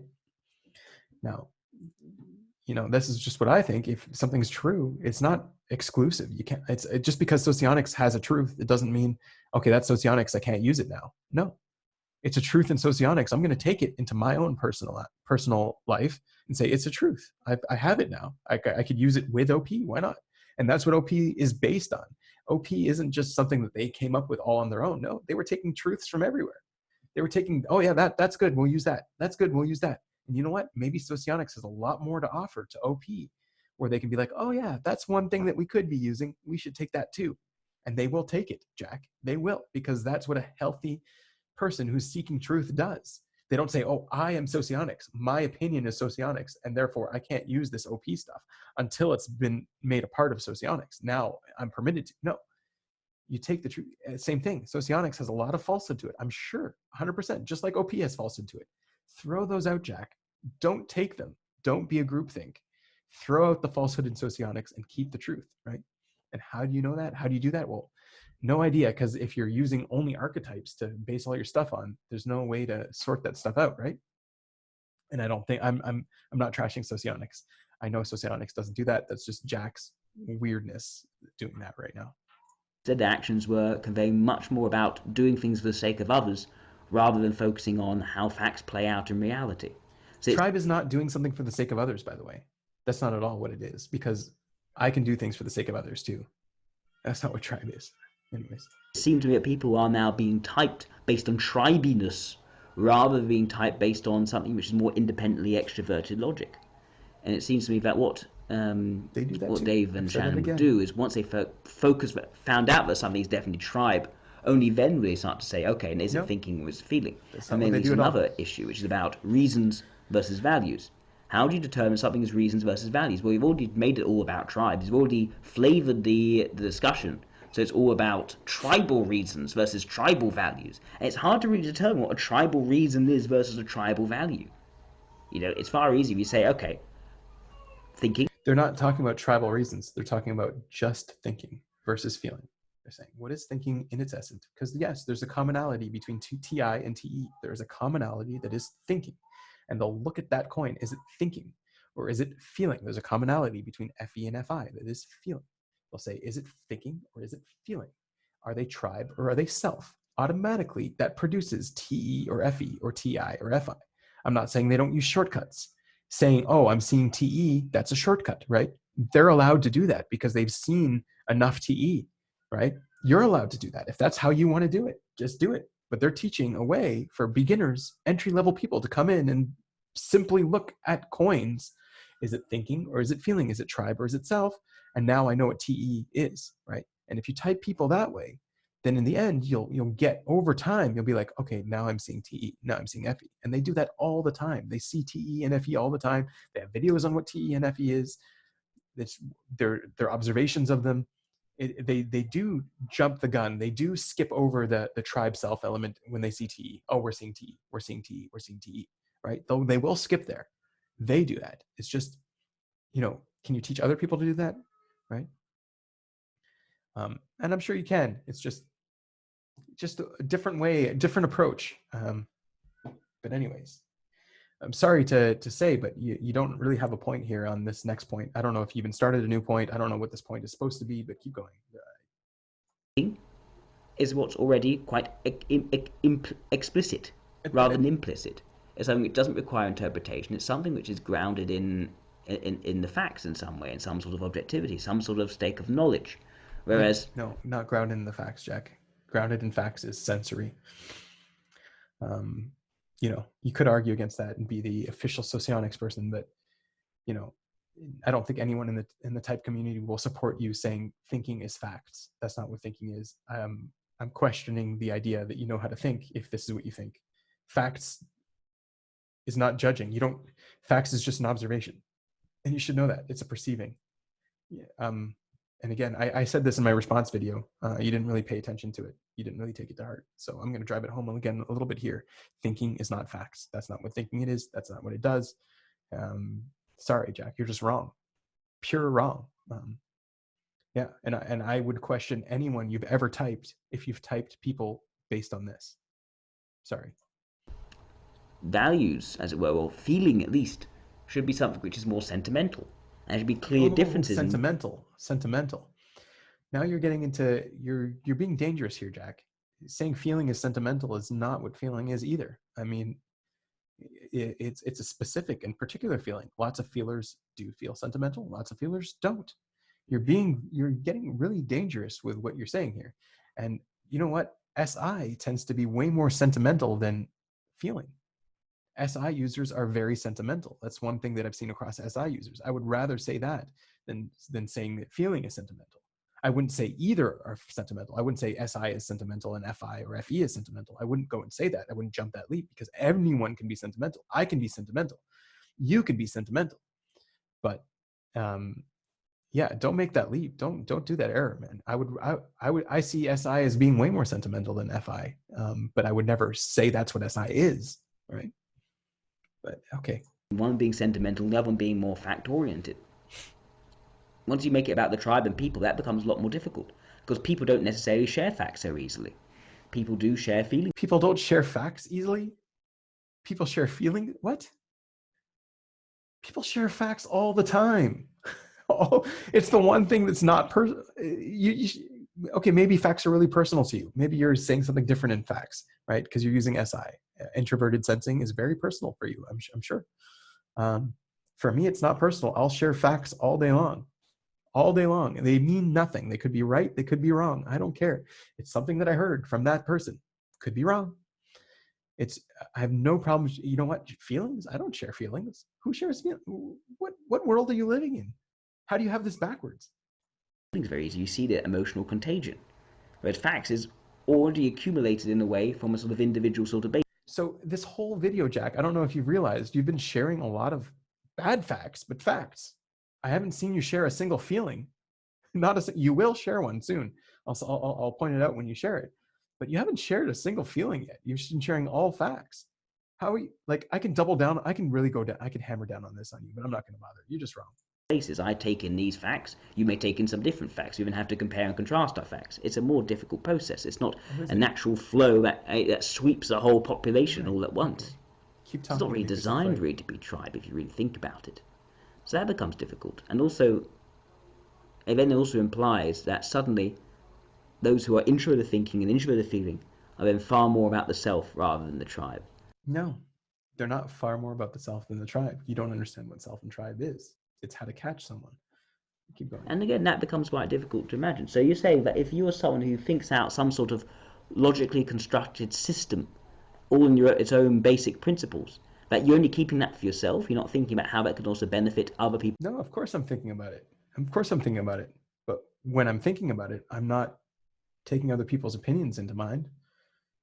I'm not going off and saying, oh, maybe this guy knows what's going on. Or maybe, no, I want to form my own, unbiased, only biased by my own knowledge and facts and understandings. I'm going to form my own opinion and my own logical structure. And then, only then will I go out and compare it with others, right? That's the coin. We'll all do both. I'll still compare with others. But what am I doing first? That's what OP is trying to catch. The tribey people, they might first go out and consult with people. I said might. I'm not saying that's what they're normally doing, but they might first go and do that process and then only then go back to the self and then try to figure stuff out. Now, this is more about play, but I'm not going to bring all these animals in. I'm just saying you're way off here, Jack, and you're starting off with bad axioms. Of course, you're going to get to a bad conclusion, but let's keep going to see where your conclusion gets to. People around you. Is there no such thing as the sort of Zarathustras of the world who come down from the mountain after the time thinking off on their own, and they then want to share their wisdom with the world? Is that not something that's a bit more tribish, not just selfish? That's what I find very peculiar, and opens up a bit of it opens up many more questions. So you brought in a little moral argument there. I'm going to ignore it because this is talking about logic. Morality has nothing to do with this. You're either right or you're wrong. It doesn't matter if it's either true or false. It doesn't matter if you're morally higher or lower, right, in this discussion. But, you're going to keep going. You're going to bring another moral argument later. I'm going to have fun tearing that one down. In my opinion. Now, another thing I'd like to talk about is about the use of the term organizing. As used for introverted observation. That you're organizing different concepts. Again, you're against the term. It implies a certain need for some sort of structure. The term implies, right? So you're looking at the implications of the term, right?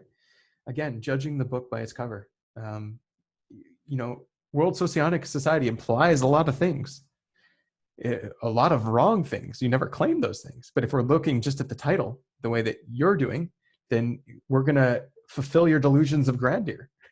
And so you're just opening yourself up to scrutiny. Every time you do this, I'm going to point out again, World Socionics Society implies. Right, Jack? playing both sides of the fence again. Structure. The thing about organizing, what do you do with your organizing? You're not just limiting your scope. You're not just filtering out, which I think is a more accurate term, filtering. Sure, accurate term. Okay, so they could have called it filtering out rather than organizing. That's not what it does. That's not what OI is. That's not what PI is. But yeah, I'll keep going, Jack. No, when you're organizing, you are looking at things, you're applying a schema to put that in some sort of order. Now, You just, organize and order are very similar terms, right? Organize and order. It's the same meaning behind them. Just Jack. schema is a decision. So if you're saying that observing, your word for perception is observing, rather than deciding, why would you then use a term like organizing of observations, which is implicitly about making decisions about. No, it's not about making decisions, Jack. Organizing is not about making decisions. When you actually go and do the organization, then you're making decisions. What is relevant, what isn't. But if things fit together, if things are the same, if you can stack more and more things onto each other, that's not a decision. That's just a way to organize things. You're not saying this is bad, this is good, this is right, this is wrong. It's like this and this, these two observations are similar, so I'm going to organize them together. It's not a decision. I mean, I'm sure there's some decision involved. I'm like, no function is working on its own, but that's what it's responsible for. That's what it's doing, Jack. And you said it yourself, even. And I'm not going to die on this. Like, I'm not calling myself objective personality world society or something like that. If they're wrong about it, I don't care. Let them be wrong. But Jack, if you're wrong about something, you're representing the World Socionics Society here. I'm just representing Binyamin. That's what I call my channel. I call my channel me. These are all my opinions, all the way I see things. And I can argue about them being right or wrong, but in the end of the day, it's just what I think, right? But keep going. Keep going, Jack. This is going to be a catchphrase for the whole video. Keep going, Jack. How and where things should go. Why do you apply that to observations rather than to decisions? It again reaches some sort of contradiction, and it can be very, very confusing. Now, and I think it's also why it leads to some sort of weird meanings of certain other cognitive functions. We were talking about introverted sensation, and I was talking about this with Benjamin, and Benjamin didn't gel with what I was talking about introverted sensation. So Socionics' definition is more about a sort of harmony in the moment. It's about really taking in and being satisfied with one's sensory experiences. Yeah, so that's fine. That's a Socionics definition. Great. I do that. Lots of people do that. People like harmony. People like comfort. People that don't use introverted sensation, like SE users, go and ask Taylor from Flow State. He's not going to say, "Oh, I don't like comfort." He likes comfort, man. Okay, and you could say, "Okay, well, it's a demonstrative function or whatever you call it." But everyone likes comfort, Jack. Just saying. Yeah, everyone. It's just where do you seek it? When? Anyways, it's not what. Anyway, okay. Socionics defines that. I accept that. That's what Socionics says. Socionics says Winnie the Pooh is introverted sensation. Keep going. Refining those experiences to be most enjoyable, most harmonious again, most pleasurable, most convenient, smooth running, minimal waste of resources in doing it. That's what. Again, I'm not attacking Socionics here. I'm just attacking Jack's understanding of Socionics because I'm pretty sure he's off on this too. Sensation makes sense to me. That sort of refinement of okay, so it makes sense to you, therefore it's right. Sensation, very much still rooted in the day-to-day, rooted in physical, concrete experiences. By the way, OP doesn't disagree with this. OP will see that there's a priority on comfort and that sort of thing with introverted sensation. Can you catch them on that? No, it's an anecdote, Jack. And you were saying wizard hands or whatever you're saying about the wizard, whatever. That's exactly what this is. You're making a definition on wizard hands, all right? So, whereas you find the introverted sensation in objective personality, it's not talking about things rooted in the day-to-day. It's thinking of concepts such as meaning. No, okay. So again, I said my answer. The meaning is something that I've found. Objective personality never once has ever said meaning. They talk about only organizing the sensory. Meaning is something that I came out with after I've interviewed a bunch of introverted sensing people and I've showed them definitions, and we boiled it down to responsibility. On the responsibility axis, they're responsible for finding not meaning in general, meaning in the physical world. So you have something in front of you. I've got this. This here is, for me, as an extroverted sensor, is just a can. I'll throw it around. It doesn't bother me, right? But for an introverted sensing person, this could actually have a lot of deep meaning. It could be the first beer they drank, right? And they might be saving that can. And there might be they might have drank this beer again, over and over again. And it might have all of that additional meaning stacked onto it. Now, I'm not saying that this is true. This is just what my understanding of what an introverted sensation is. I'm not using it, at least not in a valued position in socionics. But from introverted sensing people, they've just explained to me that there's a lot of meaning to physical objects in their lives. And they are responsible to find the meaning in the physical world, right? Yeah, that's just what I've observed. Now, OP never says this, but keep going off. Like, get your facts a little straight. Because you don't know OP and you're not able to differentiate between Benjamin, between OP, and between where I'm getting my information from, right? What has come before in some way, one's set organization of these said facts, as it were, some way of thinking, which is particularly meaningful. And we bring up the word meaningful. That's confusing. What is? Yeah, I agree. It is confusing if you say meaningful, right? Just like that. That's not how I used it. I said meaning in the physical world. There's meaning in many other places. But this is meaning in physical. When it's applied to physical, it still might be confusing, but that's what they loved. I showed this definition to a few introverted sensing, and they said yes with exclamation marks even. They really loved this because this is what they're actually doing. Finally, someone is getting them, right? And in your response video, you actually confirmed that this is, like, you disagreed with the word meaning, but then you defined exactly meaning in the physical in some other way and said, this is what they're looking for. Yeah, I agree with that. That's why I said meaning. I mean, you do this constantly. Well, you did that at least in your response video. Is you'll find one possible way I could be misunderstood, say that's what I meant, so then I'm wrong by default. And then you'll say, okay, well, let's say how it should be understood or how I understand it, which I agree with, because how you then go to define or say about things, I completely agree with. You're not wrong.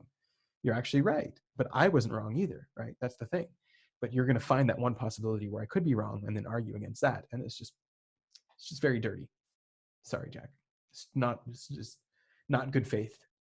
But yeah, let's keep going. Meaning. Meaning conveys something that's a bit more abstract. It's something which goes beyond the day-to-day. It's something which... Yeah, it goes beyond the day-to-day. Yeah. SI is very abstract. If you read Introverted Sensation in Jung's book, I had a hard time with that book. I didn't accept it for the longest time. It was really hard for me to accept, what is this, all this stuff that he's talking about in this book? It's really weird. And then until I started and seeing introverted sensation people from the outside, they seem very benign, mundane, the way that you're describing them now. And then you went off to talk about your fiance. Well, I also have a mother with introverted sensation as her lead function, and I've dated this girl for a long time who's using introverted sensation, and there is depth and meaning there. And I've spoken, and we both know Jamie, right? And Jamie has spoken to me about it as well, and she said she agreed with this chapter in psychological types. And so I don't know, you're diminishing them right here. And this is a moral argument, like, that you could be right. And introverted sensation could be the most mundane and boring function, and that just could be what it is, and they have to accept it, and everyone has, like, you could be 100% right. Like, and I don't want to make a moral argument saying that you're wrong, right? But at the same time, it's just not what the data has been showing me. The data has been showing me is that there's a lot of depth to introverted sensation. The world means something to them. The physical world has a lot of meaning to them. And this also, Dave and Chan have noticed. They did an interview when they were looking at NI versus SI on how they organize things. And then they were saying how SI users will go on and on about a particular object. Oh, did you see this one? And then NI users won't really care about the object itself, but more about how the system works, right? And so they don't have the meaning in the physical, right? Their meaning is in the structure. The meaning is in the system. That's where the meaning is. But meaning in the physical, By the way, OP defines values in the physical as SF in general. But this is what I've noticed from SI, at least, that it's meaning in the physical. When you think of meaning already, you're looking up. You're looking up for some sort of reason, some sort of why behind the what. That's how you define the word. It's not something which you find in the day-to-day. There's a clear separation between the Is things there? of meaning and the things of what. Is there? Why and what. Is there? So you're setting up an axiom to make my argument be wrong, right? You're saying, okay, this is what his thing is. This is what my thing is. Let's set up axioms so that I'm right and he's wrong. This is what you're doing. You're drawing the target, the bullseye, right? And then you're figuring out the logic how to get there, right? And that's not how you're getting to truth, Jack. That's not how you get to truth. That's how you get to falsehood. And that's how you build false axioms in order to get to falsehood. If you really want to get to truth, you focus on those axioms themselves and make sure that those are true. And right now you're just giving out false axioms, just making statements right now that aren't really true.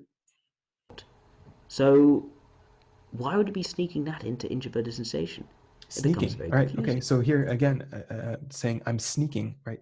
Now, this is a subtext, right? But using the word sneaking will imply things in other people, right? And I'm not taking offense to it. You can say sneaking all you want, but just so you know, like this kind of language here is setting something up, right? And he does this kind of language constantly and consistently in order to hurt his opponent. And if I've done this in this video, well, it's only because you reap what you sow, buddy. And if that's the case, it suggests to me that they've arrived at sort of arcane definitions of different. Again, arcane. Why would you use that word choice, right? Again, like sneaky and arcane are sneaky word choices. You're being sneaky here by saying those things. How is it arcane? Why would you use that choice as a word, right? Why are you defining it, putting it into that frame? You're picking the picture frame here, right? Cognitive functions, which don't make much internal sense and don't really match up to. They don't make internal sense. Says who? Where's the proof? You're just, again, making another statement here. Where don't they make internal sense? Reality. Well, they don't make much internal sense. They don't match up to our collectively recognized archetypes. Do they not? Do they not? They don't match the archetypes. So the archetypes must be right? Or maybe your understanding of the archetypes are wrong. Yeah. You can't use archetypes as proof, Jack. Again, you just can't do that.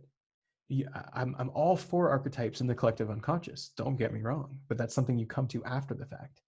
It's something that you need to take with a grain of salt, but there's a lot of depth there. And I agree, there's a lot of depth and beauty in looking at this collective unconsciousness and the archetypes and seeing all this stuff, but take it for what it is, right? Don't use it when it's convenient and then use this when it's convenient.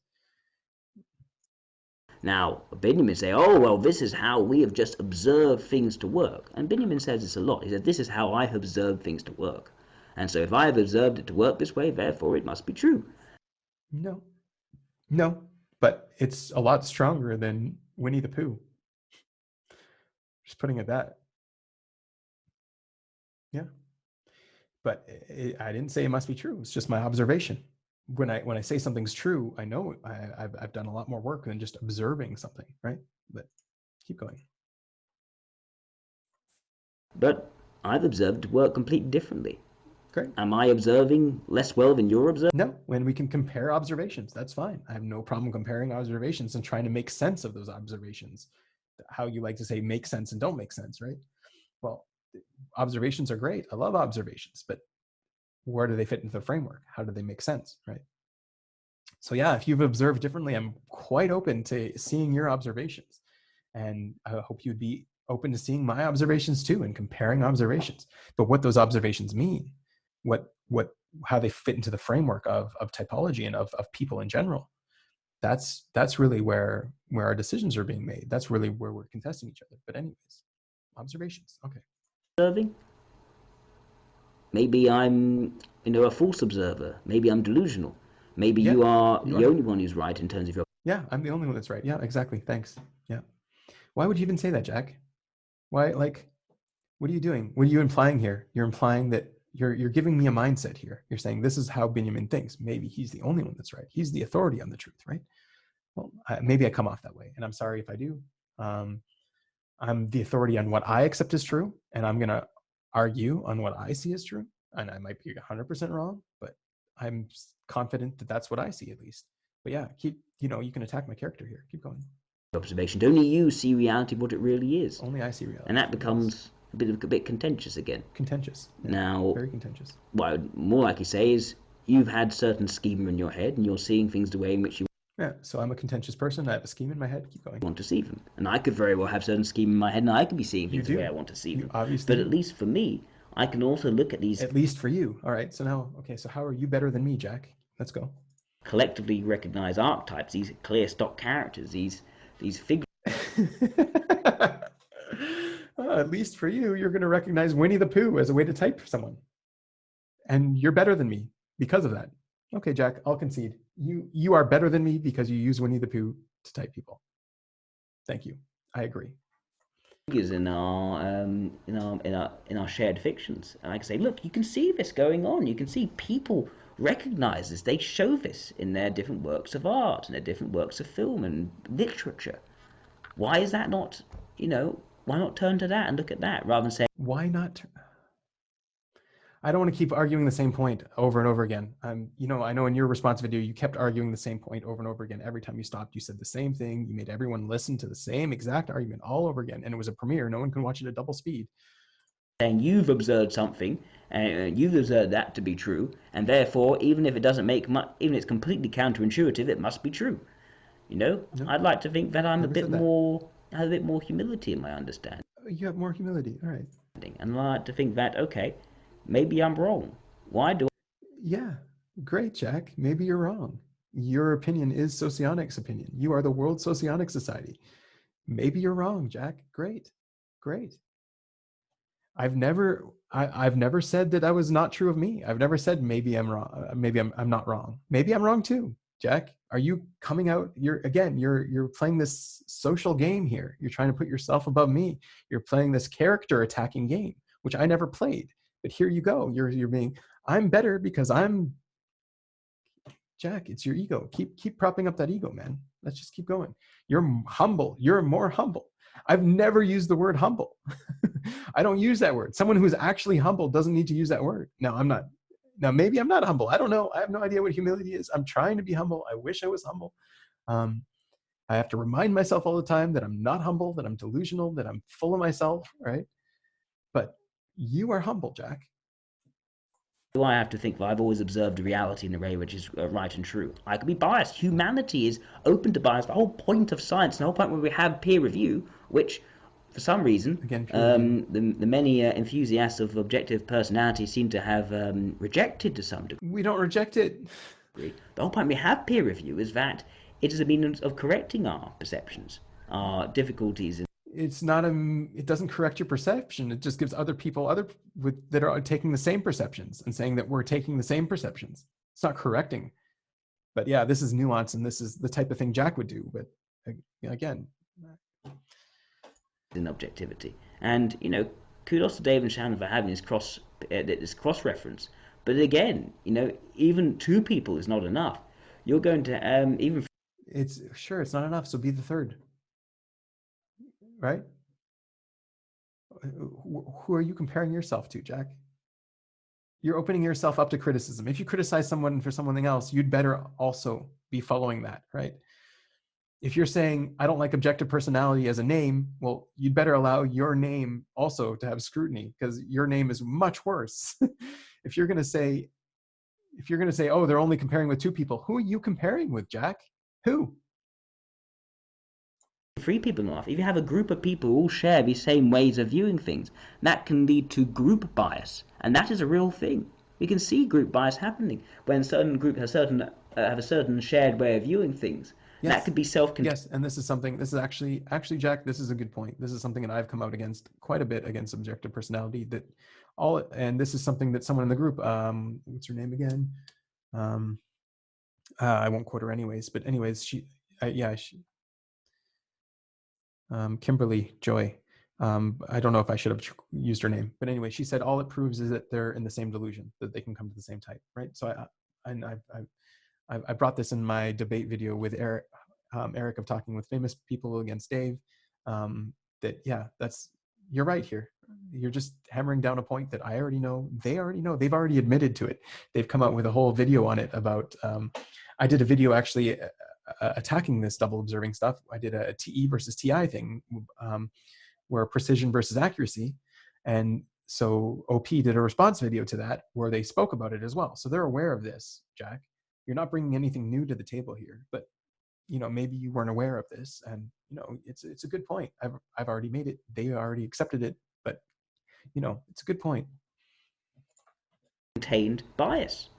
We know about this. That's why you need people who actually are independent. People who are not part of your group to actually go and cross-check. And that's something which objective personality, as far as I know, and correct me if I'm wrong, objective personality hasn't reached people outside of objective personality to cross-check their analysis. That's right. And the reason is because it's really a steep learning curve to get into their system. But that's what I'm doing. I'm taking a perspective that is outside of objective personality. They're doing video typing. I'm doing interviews. And again, you're going to attack, I don't know if you do it here, but you attack me in the other one about how I interview people, how I push my views on them to try to get them to say what I want them to say, which is it's just wrong, Jack. And I've seen some interviews of you where you do something similar. It's just, I have a preconceived idea of what something is. I put it out there and I say, is this what you're seeing? And over time, if I have a bad idea of what TE is, over time, enough TE users will disagree with a little point here, a little point there, and I'll adjust my idea and my vision over time, right? And so in that one interview, maybe we won't get to the definition of TE, right? But over time, my definition of TE will get shaved, will get polished, will get smoothed out in the way that the TE users are actually putting it there, are actually using their functions, right? And so yeah, I do that. I do put out my idea when I ask a question. I try not to do it too much. I try to give them just suggestions of how they can answer and I don't try to force down definitions. And lots of time they agree with me. And if I ever see them come out with an OP definition of their function, I'll be like, okay, well, tell me how it actually is for you, how it really is. And I really want to make them feel comfortable and answer how they really answer. And, it wasn't fair that you said that. You cited one example in the Monica thing. You didn't cite a minute or a time where I said something that might be conceived as that. And I can see how maybe you could perceive it like that. But again, you talked about perceptions. Your perception is not infallible, right? So if you say, I've perceived this, therefore it's true. Well, you're just, you're playing both sides of the fence again, Jack. You can't say, I can't do that, and then go ahead and do that yourself, right? You need consistency with your axioms. Analyses. Now, I know that can also be difficult. If you're trained to spot certain cues, you can only get that by being inside the fold. But then again, that is the what's the word? That is the knot that needs to be untied, and it's a difficult one, a very difficult one. Yeah. So again, there's a difficulty there. It doesn't invalidate everything. It just means there's a little bit of a bias there, and that's what I'm expecting as well. But yeah, they're not claiming to be perfect.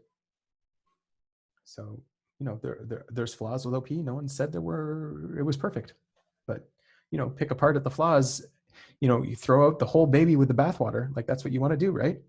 Let's just find one little piece of dirt in the bathwater and then we'll throw everything out, right? Is this what you're like? I could do the same thing with socionics. I could find flaws in socionics, and socionics is entirely invalidated now, right? And I did that in our interview. I said, okay, well, what about this dimensionality? I haven't seen this play out. And you're like, oh, well, yeah, well, that was just this one guy who brought this to the table.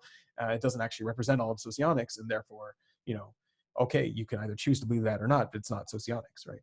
So, you got to be consistent. You can't have one standard for other people and then not live up to that yourself, right? Now, one thing which I thought was quite interesting, which came out a bit later, was about feminine versus masculine. Now, this is an interesting idea. So it's the idea that you could be an extroverted sensation leading type. Now, you could be completely different to another extroverted sensation leading type. One extroverted sensation type, a bit like your typical sort of Trump figure, or I don't know, a sort of or Mike Tyson, very assertive, very dominant, very much about dominating their environment. But that would be more of a... Again, I could bring your same argument here, right? It's a perceiving function. Extroverted sensing is a perceiving function. Isn't isn't dominating your environment judging? Isn't it using some kind of judging? How is it fair to, like, I could use the same thing. I'm not going to, but again, your same argument. You can't use an argument somewhere and then get rid of it when it's not convenient for you. And then the other thing is, you're going to bring a moral argument here, and things are either true or they're not. It doesn't matter what morals say, right? It doesn't matter. Oh, people shouldn't have this weaker function first. Those poor people, don't tell them that. That's not nice. Well, if that's what it is, that's what they're dealing with, and they want to, and they're on the quest for personal growth. They need to know what their parts are. But The masculine example of extrovert sensation, the extrovert sensation doesn't budge on the observations it's made. But there's another sort of extrovert sensation, the feminine kind of extrovert sensation. This is the exact opposite. This one's always budging on the observations it's made. It's often changing its mind. It's often very malleable and can actually give in to other people's input. It's actually not quite subordinate. Who said other people's input? What's other people's input have to do with extroverted sensation?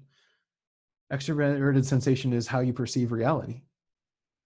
It's same thing with, I mean, I guess all the functions in some way have to do with perceiving reality, but what? Not particularly dominant. Now that's quite interesting. Dominant? You have almost who said extra? Like you're conflating your understanding of socionics with OP here. No one said extroverted sensing has to do with domination. This is something I've argued against with socionics. I mean, you should there's that word again, but change your definition of extroverted sensation to that dominance. I mean, it might be an anecdote, and some of them might be playing that game more than others, but that's not what the function is in its essence, right? Two completely opposite behaviors, but they both can identify as being extroverted sensation. Now you could give them the benefit of the doubt and say, oh, we know them to be extroverted sensation based on how we defined it, but they are simply manifesting such a different way that we have to call it two different things. Or you can say, oh, I've got a weird typing here and I found a way to sort of cover it up, make it less empirically falsifiable. Do the same thing with astrology and natal charts. If you don't match up to the sun sign, oh, well, maybe there's something in Mercury that's a bit askew. Maybe your moon sign is a bit fun. So again, Jack, come on. What are you bringing in astrology here and moon signs and sun signs? What does this have anything to do with you? Like, how is that an argument? I thought better of you, man. Funny. So yeah, again, it opens a whole can of worms. And I'm looking at videos of, say, people who are extroverted thinking, but they are feminine extroverted thinking. And when I think of someone, if you're going to have a top function, that's meant to be the thing which you are meant to be seeing the world through. It's meant to be. Okay, so here's a judgment here. It's meant to be. Who said? Why are you can't things just be as they are? What do you mean it's meant to be? There's an intention behind the functions? Whose intention? Is it God's intention? Is that what you're talking about? Or is it the intention of the person who created the system? What are you talking about here? Whose intention? Meant to be? It's meant to be your strongest function? Who says? Maybe it's not. It's the thing which you find most important in your life. It's going to be a place of, at least I would say, a place of confidence, a place of focus, and other parts would be less confident, which could trip you up. You would think that mean that would be what they would describe as masculine all the time. And when we show the feminine, it leads to very counterintuitive behaviors. You have someone who's supposedly extroverted thinking in the top dominant position, and she easily has her mind made up by other people and feels almost power. No, that's not what extroverted thinking is. It actually, inferior feminine extroverted thinking, that can actually happen. Actually, I've met a few people where they have no power over logic. The tribe has power over logic over them, and their FI dominance. And the way they'll fight against that is they'll have that masculine FI in their first slot, which is very strong, and they'll be able to say, well, I don't care what everyone thinks. This is what I want. This is what's valuable to me, and they can go against that, right? So no, I don't think that's accurate at all. You're setting up false premises again, false axioms, in order to make a false conclusion. Powerless to really think things through for herself. She just ends up going along with other people who thought through for her. Is that an extroverted thinking type in the leading? It's very counterintuitive. Now, it's counterintuitive. All right. The reason why you end up why would you say that? Doesn't add to the argument. It just your opinion. Typing them as this in objective personality, because as Benjamin very clearly said in the debate, it's not about strength, it's not about weakness, that's not what it's about. Yeah, the only ideas of strength really come from being more of a jack of all trades, by being a double decider or a double perceiver, by being that's not strength. No, and again, jack of all trades, that's not what it is. a double decider and therefore a single perceiver, or a double observer and a single decider. Yeah, take a single decider, extroverted thinking at the top. That is not going to be a strong thing. You're focusing so much on your extroverted thinking that you're not doing the introverted feeling. And therefore, extroverted thinking that introverted feeling is weak. It's overly... So I'll just put it out here, my opinions on strength and weakness. It's like muscles. You want to get strong, you got to work out, right? If you're using introverted thinking as your dominant function and you're using it all the time, then you're going to get really strong at it. That's true. But that's a result, right? It's not something that what introverted thinking as a dominant function, it doesn't always have to be strong. They might have not been able to use it a lot. They might have been in horrible situations and circumstances, right? And I mean, sure, maybe 90% of the population you can catch by strength. Okay. But I mean, let's say I've seen introverted thinking dominants who were focused always on extroverted sensing. And that's where their strength is. Their strength isn't in introverted thinking, but they're still using it as a dominant function, right? And they'll get strong at it naturally because they're using it. They're using it more. That's just don't conflate the two ideas, right? What causes the strength is the fact that it's dominant, not the other way around. Focus, it's overly done in that particular way, and therefore it's extreme and carries certain vulnerabilities. Yeah, that's true. And okay, I say, okay. So right now what I'm doing is I'm going way heavy into introverted thinking. I'm not considering how this will be perceived by others. I'm not going into my extroverted feeling. This is going to be an unlisted video anyways. But I'm actually quite embarrassed that I'm forced to, I don't even know about forced. I don't have to do this. It's a waste of my time. It's a waste of everyone's time who is watching right now. But I mean, so yeah, it's a weakness that I have this introverted thinking and that I'm accountable to come to this video and actually do this. I'm really embarrassed that I'm forced to do this. Forced again. I'm not forced to do anything, but yeah, it's a weakness. It's a weakness that I'm doing this right now. It's like I'm on crack cocaine and I'm just going back to my crack cocaine. I'm embarrassed. I'm embarrassed that that's what I'm doing right now. Honestly, I'm really sad for myself that I'm going through this right now. It's I shouldn't have wasted all this time on you, and I shouldn't continue conversing with you. I'm definitely not going to do that project that I mentioned with you. There's many other people that are more knowledgeable about socionics and would be much better, much more aimed at looking at the truth than you. You're not interested in truth. You're just interested in being right and being superior. And it's really interesting that you're leading with extroverted intuition and you're playing that extroverted sensing game that you're saying all the time. Oh, I'm not extroverted sensing. I'm not playing this game. You are, man. This is what you're doing. You're trying to make yourself look all superior to other people. And you're just clearly not. You're using bad logic, man. And I'm not superior to you. I'm just able to see through your BS, basically. So there is some truth to that. There is some truth that by having psychological asymmetry, that's going to make you weak. But it's not going to make you weak in the extroverted thinking of an extroverted thinking type. Right. It's going to make you weak in the introverted feeling, because that's the thing being ignored. That's right. So why are you then saying that there are these now female versions of these leading cognitive functions? Again, you set up your axioms wrong in order to prove your point, and then you're going to be able to hammer home now, and you're going to use morality, right? It doesn't matter what is or isn't. You're just going to be like, what should or shouldn't be. Oh, it shouldn't be. It's not morally acceptable. Functions, really which are so malleable, so able to be changed and dominated by other people. That is very confusing. That's not what Socionics explains this in a more straightforward way. It says, okay, if you are an introverted feeling type, if that is in the top position, then your extroverted thinking is going to be far less confident, and so you'll be far more suggestible to the input of other people on extroverted logic, extroverted thinking. That makes sense to me. Yeah. It means you have your... Yeah, that's exactly what OP says too. That's exactly what I've seen in my interviews. And especially if they're feminine extroverted thinking. If they're masculine extroverted thinking, they won't be like that. They'll have... But anyways, yeah, keep going. And this is the area. That's your area of strength. That's your area of confidence. And the other area, the thing which is put down, which is less of your focus because you focus so much on this top area, it makes sense. So that would be down there. That would be the thing which is more suggestible. That is the thing be more malleable to other people's input. And that's what we did. That's why we... right? And so this is what I said, just because something makes sense doesn't mean it's true. Okay, that makes sense to you, man. Great, that makes sense. You could be wrong. You could be wrong, right? Coming to a conclusion on what makes sense doesn't mean you're right. You don't have, why would you even have to come out and be like, this makes sense, therefore it's right? If it makes sense, then it should make sense to everybody, right? Not just to you, not just saying, okay, this makes sense to me, therefore it's true. Which is exactly the circular kind of argument you're doing right here, which is bad thinking. And this is what I called you out on in my video.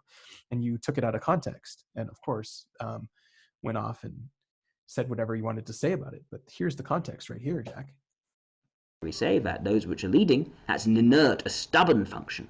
And the suggestive function is a flexible contact function. It's something which is open to other people's input, and that makes sense. It makes sense for duality and how the different types come together, because you need your dual to be far more confident and more decisive in this area. Okay, one second.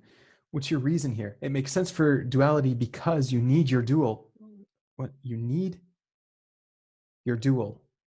How is that a precursor? You're saying it makes sense because of this. So that means this is a precursor. This comes before this, but it's not. This comes after this, Jack.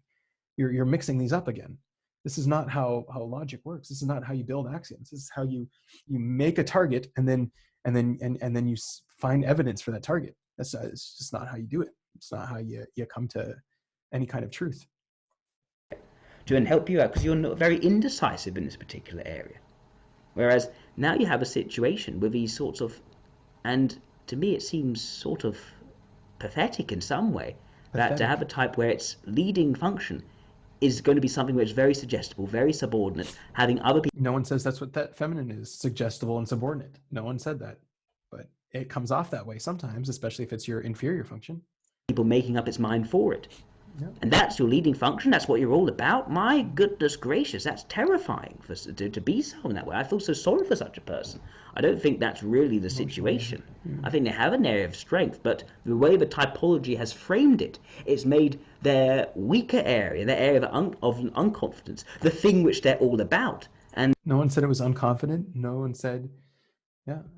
Again, more and more you're just trying to prop up your moral argument here. You're using morality, and you know what? Say you are right. So say this is what it says. You're susceptible, and you're intimidated, and you're easily all of this stuff, and that's your dominant function. Well, wouldn't it be nice for someone to actually say, yeah, this is your code. This is what's actually going on, and you don't have to be like that. There's a path to growth from here. It's at the same time. I'm going to bring a moral argument here against this. It's at the same time very validating for someone who's gone through that their whole life to say, oh, this is why I'm like this. It's very validating. And then for them to say, oh, I don't have to be like this. I can lean on my masculine functions.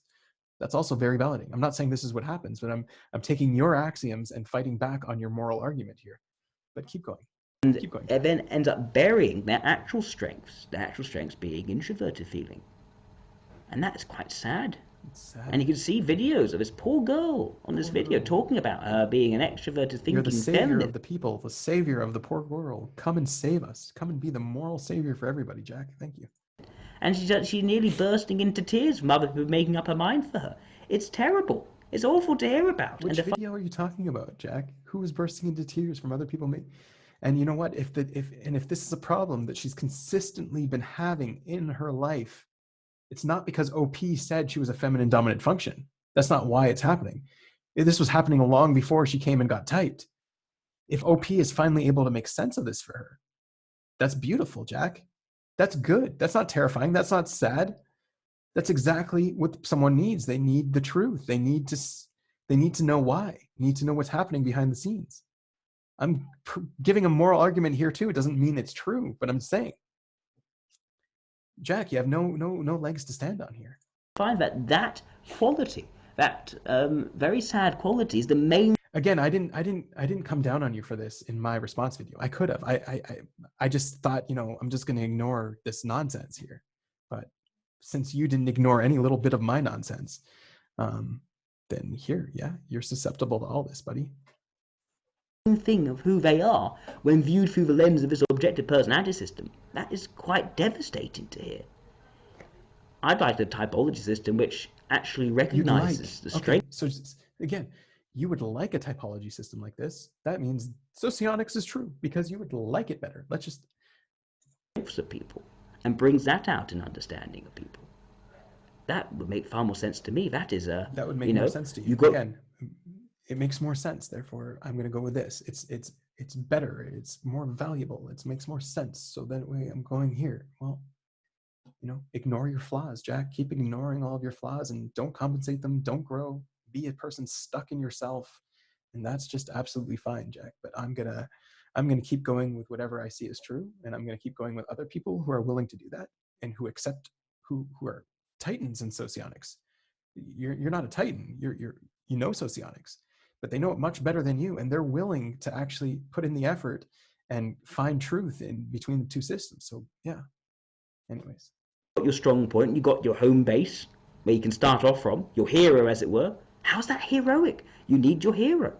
And from there you can then move on to actually take on other areas, develop other areas and grow as a person. So where is this path for growth?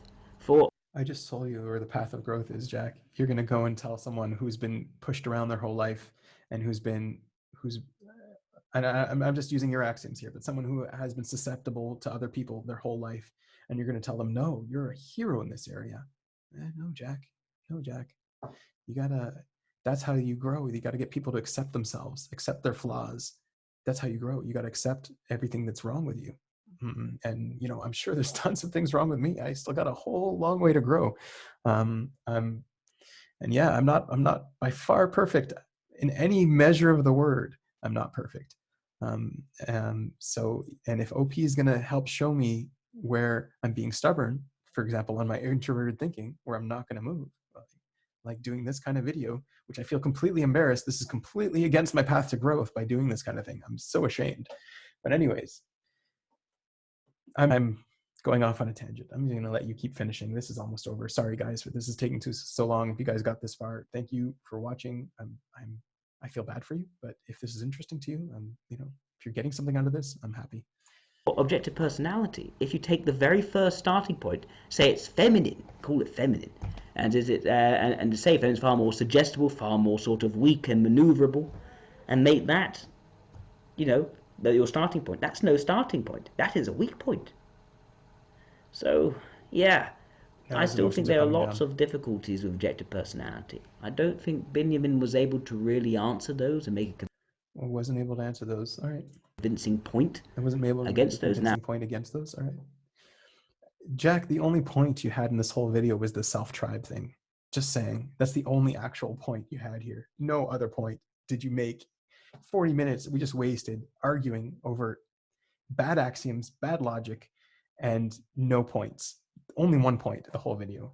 Now, of course, listen to his points now. He's very free to watch this video, and then, of course, he can make his own response, and he can take me to task on that, and I would welcome that. Sure, very I'm glad you welcome this. Very strongly welcome that. I hope he does. I hope other people are very free to offer their thoughts as well. Great. So you asked me to do this. I'm doing this now. You gave me permission, Jack, and I hope you're happy with the result. I hope this is what you wanted. This is actually, I'm not gonna bother with you anymore. This is done. I'm unless you show some real change and path towards growth, and I have no reason to. There's many other people that are more knowledgeable in socionics than you. I have no reason to keep holding your hand and walking you through this, Jack. You're just wasting my time and everyone else's time on my channel. I've got way more important things to deal with than you, buddy. So, I'm happy to help you out, but this is going nowhere. You're not going for truth. You're just going for making yourself look good and tearing down other people. So, my criticisms at the moment. If you have a way of thinking about this which answers these criticisms, makes sense of them, which makes a way that vindicates objective personality in a convincing way, I'm very open to it. As I said in my debate with Benjamin, if you can make a strong enough argument for objective personality, while at the same time finding ways in which objective personality answers questions which socionics is unable to answer. Oh, they do that all the time, man. You just take a look. That is when I would be willing to give up socionics entirely. I thought you are Socionics, Jack. You're called World Socionics Society. How can you give that up? Are you going to change the name to your YouTube channel? Are you going to take down your website? you're all in on this, Jack. You have too much at stake here. You're too biased. Your position in reality is too biased for you to change. And you're saying you're going to change. You're not going to, Jack. No matter what, you're stuck. You're going to twist things, change things, find a way that socionics could be true and better, and stick to that. And you're going to keep arguing and making sense to yourself about this stuff. And I'm not, you're not looking for truth, and I'm not going to waste my time with someone that's like this. And move towards objective personality. Will you? Or find some theory in the middle between objective personality and socionics, which has the best of both. Yeah. While also being internally consistent and being a theory which makes internal coherence and sense. Yeah, I don't want to find a theory in the middle. I don't want to find objective personality. I don't want to find socionics. I want to find what's true, right? And if that means creating a new system, or if that means creating a system above the other systems to explain why these systems see things in this way, then that's fine. If that means just continuing to do the work that I'm doing and getting closer and closer to the truth on my own and never actually getting there because it's impossible to get there, I'm assuming the next 20,000 years people won't get to this, but we'll converge. I agree. We'll converge on something. We'll converge on whatever is true, I hope, especially if there's people like you that aren't 100% all in on socionics. I would like that to happen, and I challenge anyone to help me to reach that point. Well, I took your challenge, and you're not. Yeah, it's impossible to help you, man. So I gave up. Man. Sorry. I'd rather just leave you behind and work with other people. Thank you. Yeah, you're welcome, buddy. So let's stop this share here. Anyway, so yeah, I'm sorry you had to watch through that. I didn't want to make this video. I ignored most of those points during my response video, most of those horrible points. Really, Jack, you got no leg to stand on. Sorry, man. That's it. Nothing more to say. I just looking forward to putting all this behind, to getting rid of you, and moving on. And if you show a different approach, a willingness to throw out your own ego for the sake of truth, then you're welcome back on board, obviously. But as things stand, this is just a waste of my time. And I wish you the best. Have a great life. Good luck with your fiance, getting married, having kids. I hope you have a great and satisfying life. But in terms of finding truth, you're of no use to me. I'll still be your friend, but I don't know. Other than that, have a good one, guy. Have a good one, everyone. Sorry, I'd like to say thanks for watching, but I'm sorry you had to watch this. Bye.